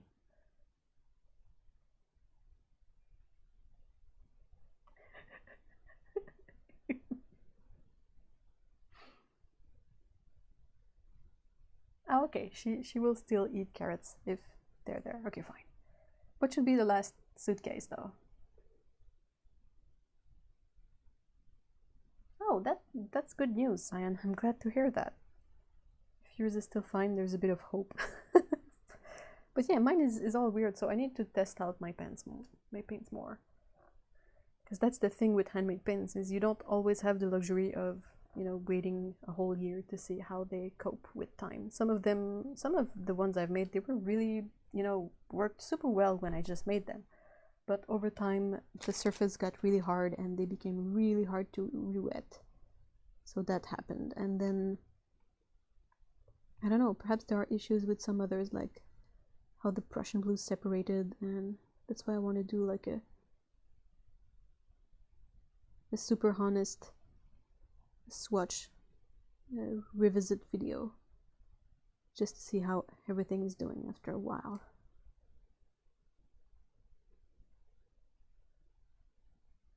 Apple, oh, I approve. Apples are amazing. Oh, I'm glad that yours is still fine as well. I think yours is more recent, perhaps. Like, my Prussian blue is one of the very first blue that I mixed, I think. So that could be why. We get air-dried apple cubes, and my goodness, she loves them. That is so cute! Just how cute is that? I will try to make tiny red apples on this one.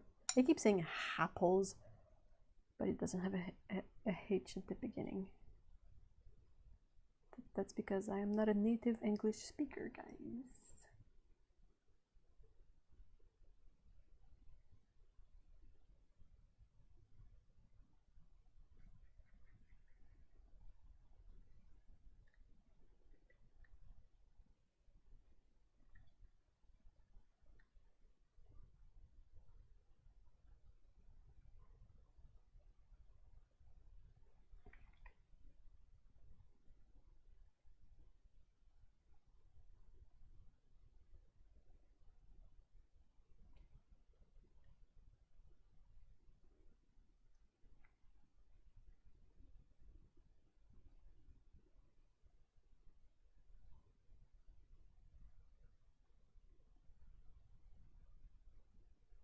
It's gonna look like a bunch of little hearts on a suitcase.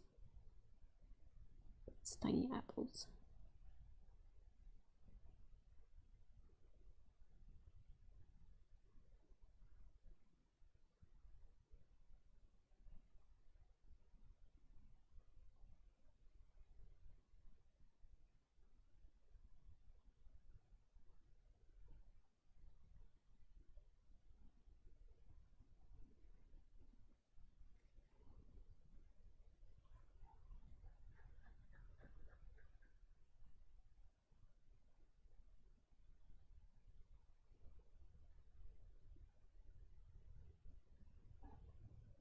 Oh, Dan says your Spanish gold ochre has gone a little funny. Yeah, that one was a bit weird at the beginning, so if you got an early pan of that one, might be weird by now. Prussian blue is a little greeny, so just like mine.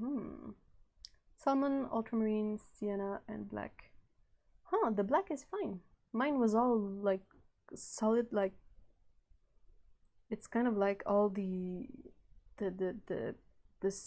solidity of the binder climb to the top, and I have to scrape off a bit at the top if I want to get some of the Mars black to be working properly. Yeah, I'm kind of excited to be doing the reswatching because I'm really curious to see. It will also help me figure out which colors I want to keep making, because if I want to keep selling the extras, like I don't want to sell paints that are gonna be weird after a year, you know. It's not super awesome.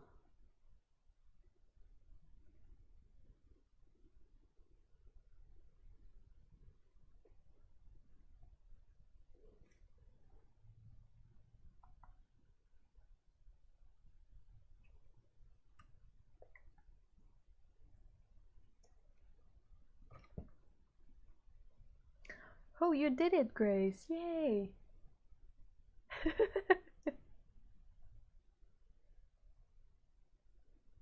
Only odd is genuine indigo. Huh. I need to try mine. I wonder. No, this is definitely Prussian blue that I tried.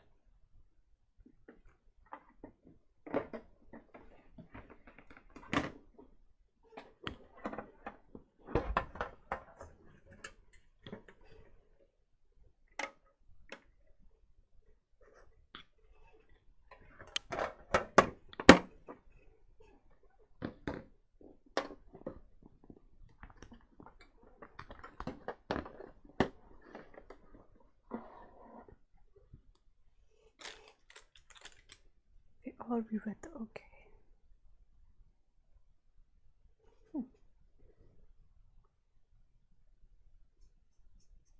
Oh, I think my indigo is still fine. This is so weird. So pretty.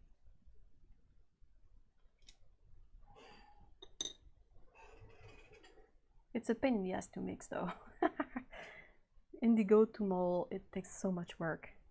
But it is definitely pretty.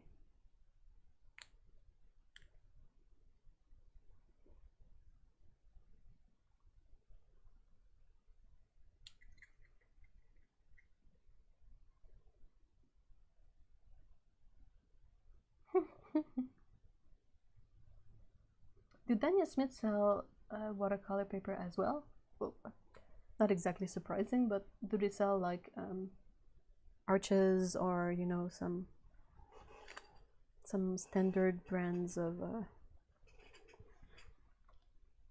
paper, or do they have their own paper?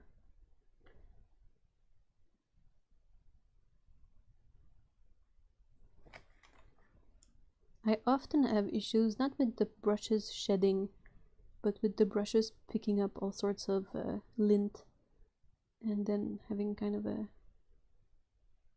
bit of lint at the tip that makes for really unprecise spots.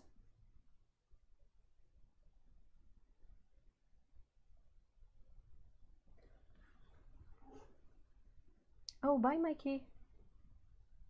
Thank you so much for stopping by.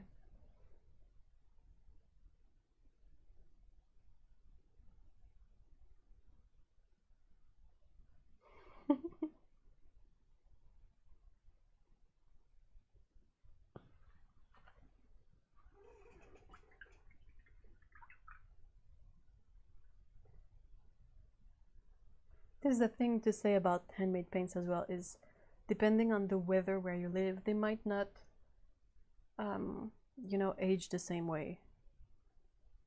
Yeah, Grace, I was asking what kind of paper they sell at Daniel Smith.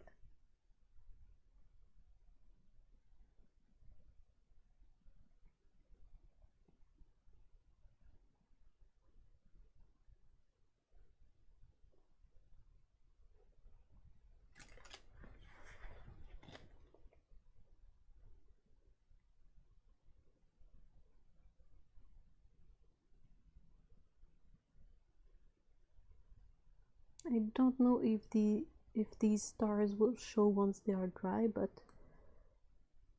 I wanted to try and have a bit more of a spacey element in there.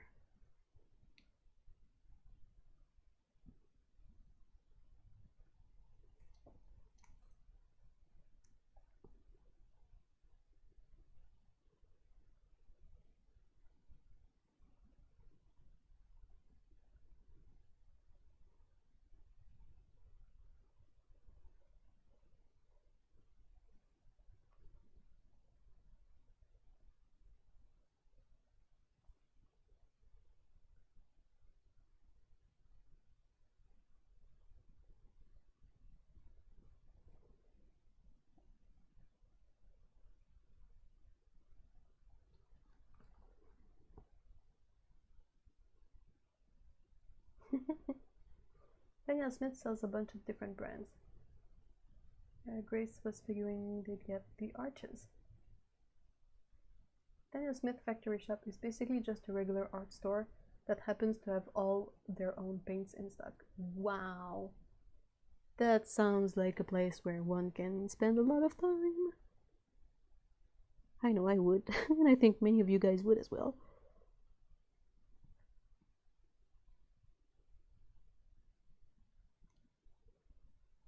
It's great if you can grab like a sheet of like imperial paper, because that gives you like a, if you got the quarter imperial stretcher, you can try 4 times with that paper, see if you like it, and then if you don't, well, you know not to buy this one again.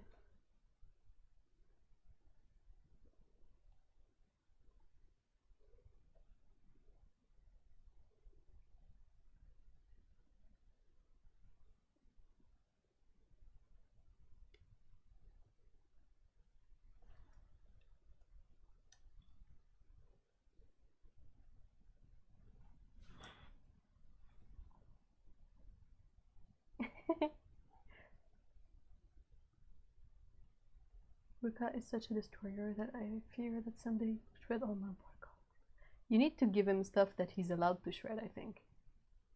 Like toys that he can. I don't know if it's like cats, because I have 0 experiences with dogs, but I know that for cats, if you have problem of your cats doing their claws on surfaces they're not allowed to, it's often because they don't have a surface that they're allowed to do their claws that works well for them. So like I know that for our cats, they have, you know, the place for scratching their claws that is sort of made and intended for that, and it really fits perfectly within what they like for that kind of you know, proper height, proper surface. So they only do their claws on other surfaces when they want to annoy us, because that's how cats work. But I figured that most dogs are not that kind of jerk, so if you give them things that they can spend their shredding energy on, perhaps they won't feel like they need to shred the rest of the stuff. But yeah, I don't really know what I'm talking about, so.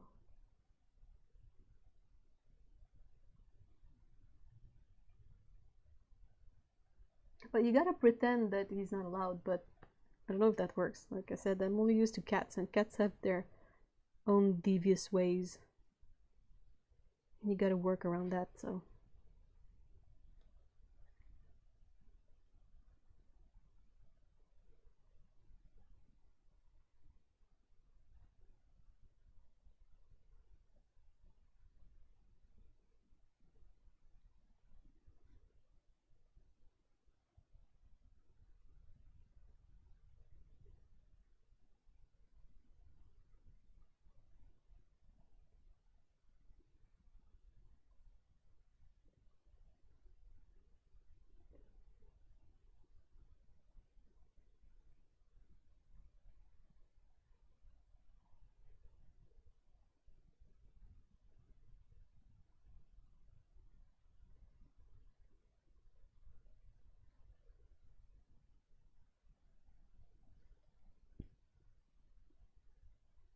Hey, welcome back, Lena.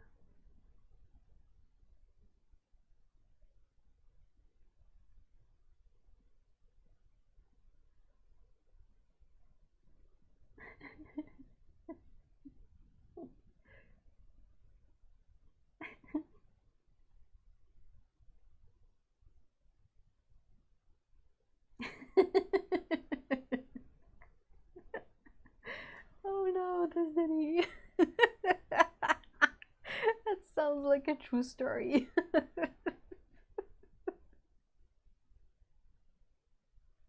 What have you been snacking on, Otto?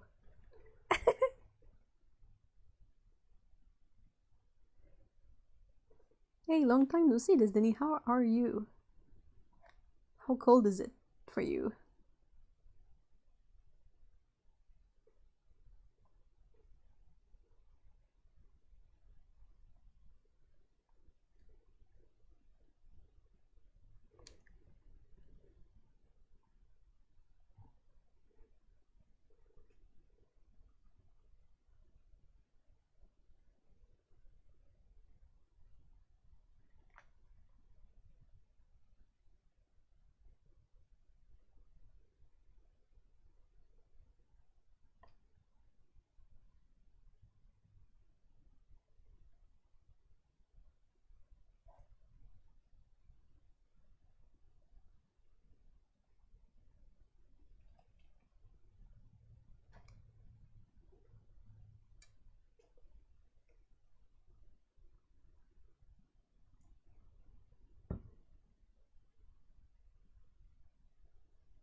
mostly air-dried apples.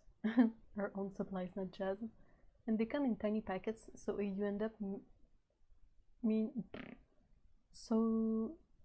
you end up eating many packets of them, plus some seaweed.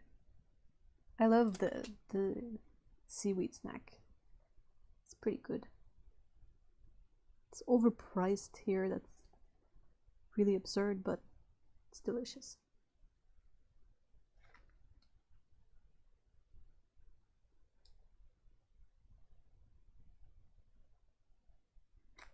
I know I could just like spray the stars, but I want to keep some sort of control to them. Which is why I'm hand painting them.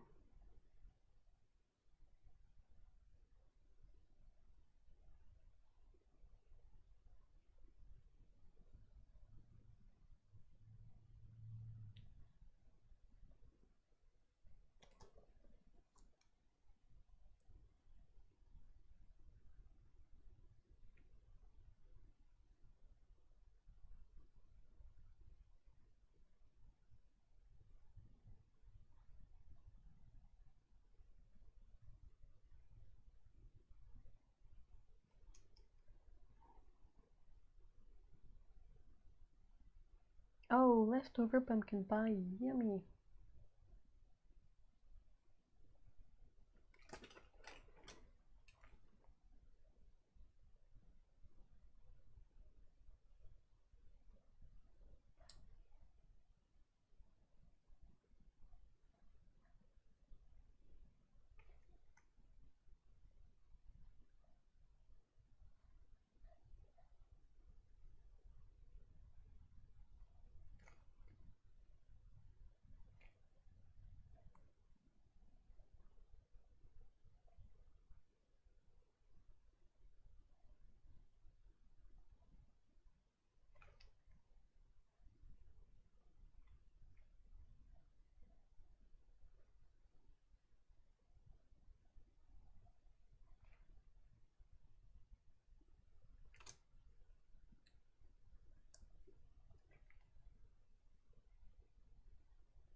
Yeah, I guess that could work as well. Be an underwater scene of hamster fishing for suitcases after a ship sank. But I guess the stars now kind of really imply that it's in space. I guess I could have made the background wash a bit darker, but still a bit like, hey, I managed to do it once and it was flat. I don't feel like layering over it and risking a big old cauliflower on top. That's why I say that practice is always good, because the more of these I make, at some point I will be confident or have enough faith in my skills to think that I can actually pull adding another layer on top of a flat wash.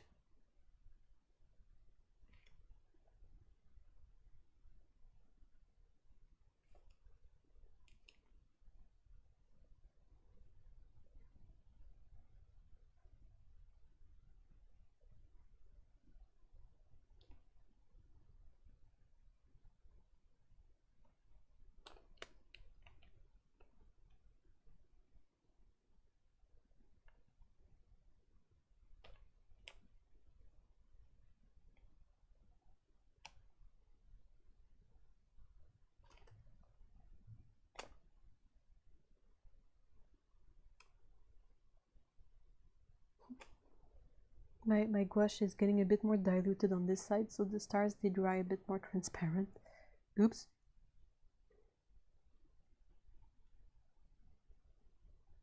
Oh, it's not a cat, it's a hamster. This is, are you asking me, Dan? This is Arch's cold pressed 90-pound paper.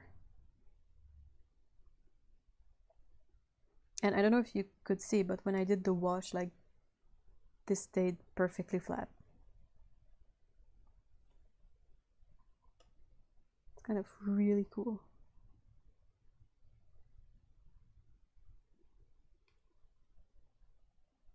The next thing I will have to figure out is how to remove the paper from this without poking holes in it. I think it's a bit of a skill to practice and get better at, but yeah. I think on the video, the man doing the demo just takes a screwdriver and like pops out the rubber rods that keeps the paper in place, but I'm like, yikes, still a screwdriver. I will poke a hole through the paper if I try that, I'm sure.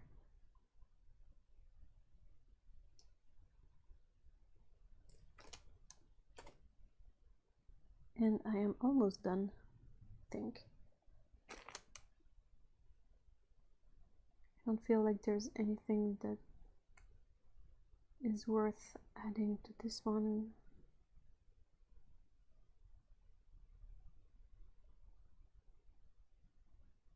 At this point.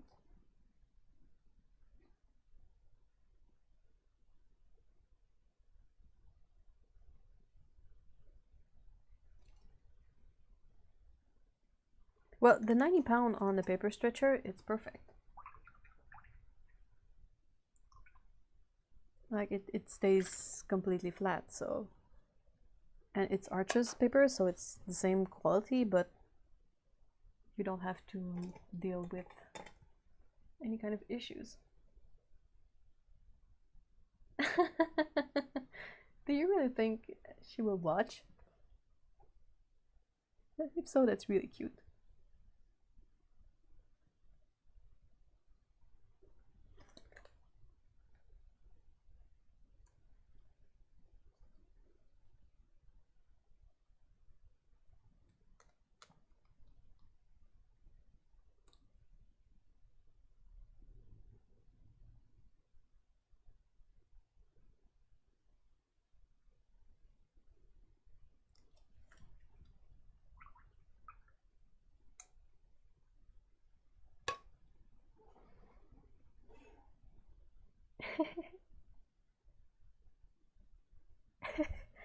Well, that's it. That's, I can remove this now. Up. Possibly remove this tape as well.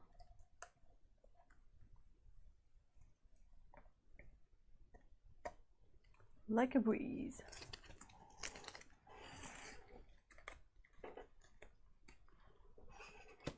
So that's basically it. Yeah, I'm still really happy about this stretcher. The next thing I have to try, like I mentioned, is to, I don't know if you guys see, but there are these indents. That's where you're supposed to get leverage to remove the rods and free the paper. So that's the next thing I have to figure out. But aside from that, I think it's great. And the fact that it's quarter imperial, I mean, you can do like I did and like divide it and put any kind of painter's tape to make sure you don't go across the divide. And you don't have to paint this big all the time. You can like make 4 small paintings on one, or, you know, just customize it. Yes, she's watched your videos before. Oh, hey, thank you so much for being there, Jacqueline. Have a nice weekend. She's very picky about who she listens to. They have to have very calming voices. Aww. I'm glad I am Jazz approved, or Jazz approves of me. I'm sure Jazz and Dante would have a great cinema experience with one of the streams. Oh, I'm glad you like it. So I'm a bit terrified of the next step. I feel like I should perhaps try it on camera to show you guys what it's like, but I really don't know what kind of tool to use for this.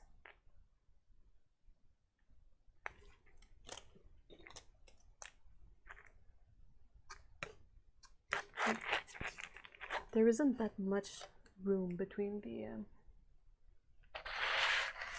I apologize for the sound.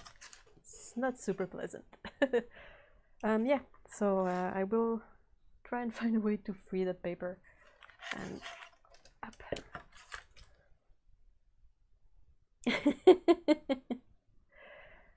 I feel really nervous about freeing the paper. Free the paper.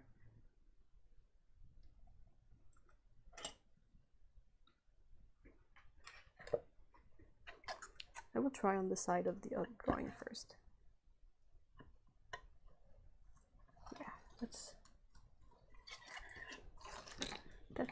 super stressful. How to perhaps I need to check the video again to see what they use.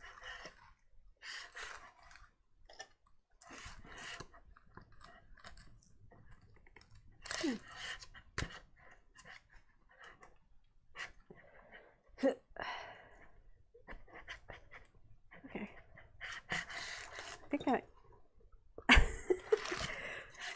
you know the sound. Sorry, I am not a very strong person. Okay, so that's one. The paper is truly stuck in there, like it won't budge. Once you have fixed your paper in that groove, it's not gonna go anywhere. But as you can see, this kind of ripped, so I gotta be careful because I don't want to rip through the painting.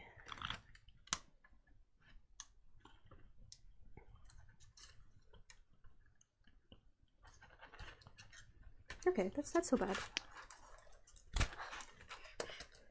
Second one was better. You're getting the full experience.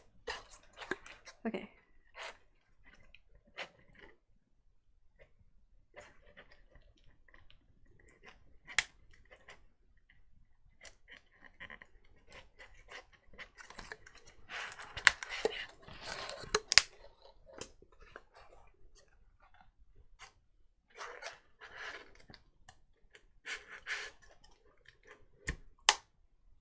That's the paper, like snapping, because it is so stiff. Oh yeah, I should really do that. Hold on.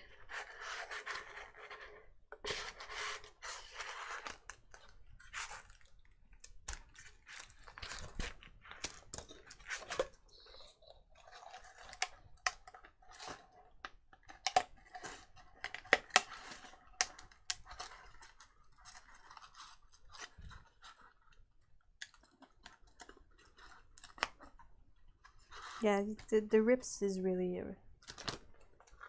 a good risk factor here, so not sure if it's gonna help much, but it's a good idea, so why not?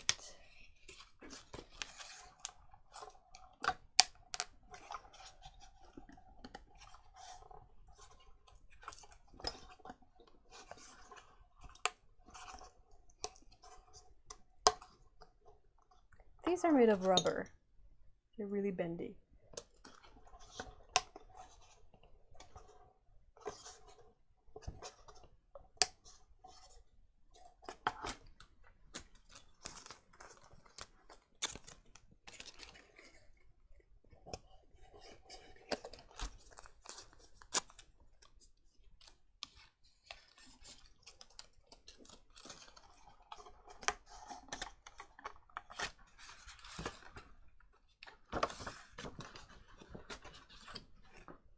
And it's free! The stretcher is lacquered. Lacquered? It's not like raw wood, so it's a really nice surface for the paper. Like the fact that the paper is wet and is gonna dry on this won't ruin the wood.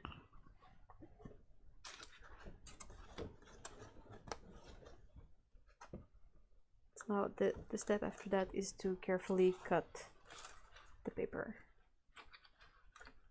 to remove the sort of damaged edge. So yeah. I had put in a mark to know which is the wrong side of the paper, so that's that X there. And that's the final thing.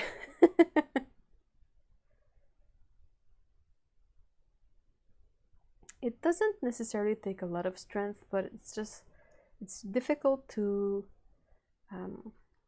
dose the strength so you don't end up messing it up.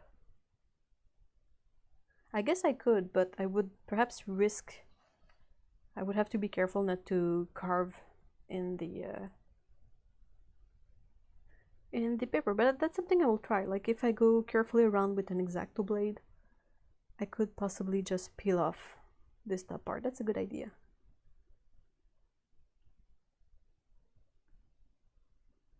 No, a quarter sheet is made to fit on this. Like this is a quarter sheet, total, including this part that I will remove. It is made to use a quarter sheet, so you have a slightly smaller painting surface.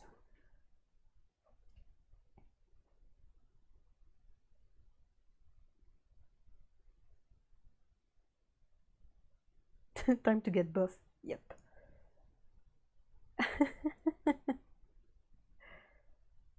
Yeah, I think it's worth doing the full thing on stream because, I mean, if I am to promote this thing, not because I get any kind of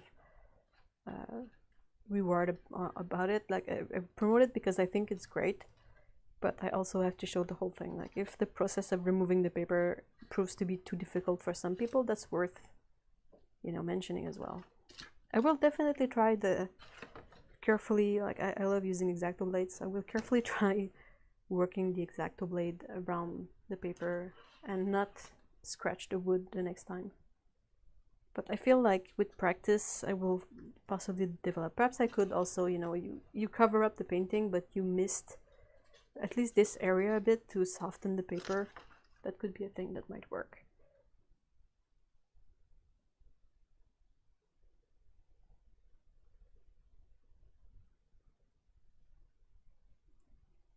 Yeah, if you want to have a clean border, you can, once it's stretched out and dry, you can tape off a clean border and you can leave the tape until you remove the full paper. Perhaps that would help with the rips. I will definitely be experimenting more with this because I plan on using the stretcher a lot. So I guess we will learn tips and tricks at the same time. And yeah, then you just cut off this extra fluff. So that's mostly it.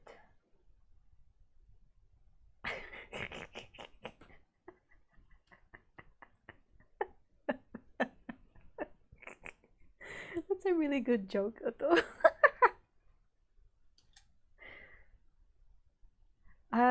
Does this stretch? Well, it's all stretched. I don't think it feels much different, but I don't have an unstretched sheet nearby. Like I have other sheets of this paper, but they're wrapped up in a plastic bag to protect them. And I guess you could also like just take a scissor and cut it off.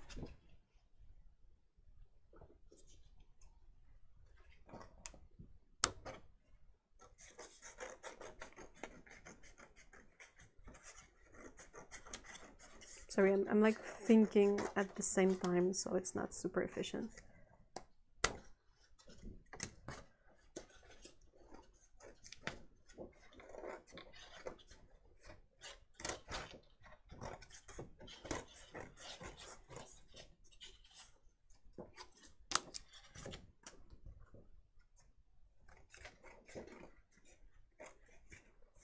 The most inefficient stream ending in history.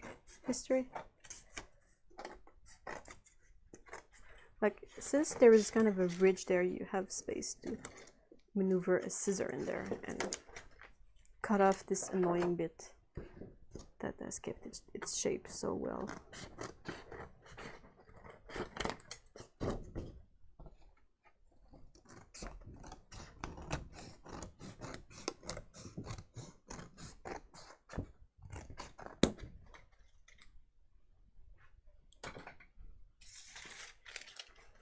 So that's kind of more like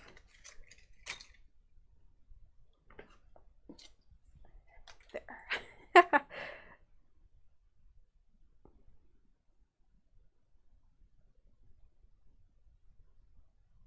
So thank you everyone for being there. I really enjoy the fact that you decided to spend a part of your Saturday with me, and it's always super duper fun. So thank you guys. Again, the couple of end of stream messages. A great big thank you to Grace and Otto for being super awesome mods. You can go check out Otto's channel, and Otto, you can put your link over there. And also thank you, Grace. Grace doesn't have a YouTube channel, but still, thanks a lot, Grace. I would like to thank the people who sent awesome stuff also. Anya and Jenny, thank you guys so much. If you want to send in stuff like postcards or whatever, the PO box is at the bottom in the description. And yeah, is there anything else that I'm forgetting? Thank you so much, guys, for being there. I really appreciate it, and I hope you have a nice weekend and won't end up spending too much on Cyber Monday, because that's always a risk. Okay, have a great Saturday, guys, and take care. Bye bye.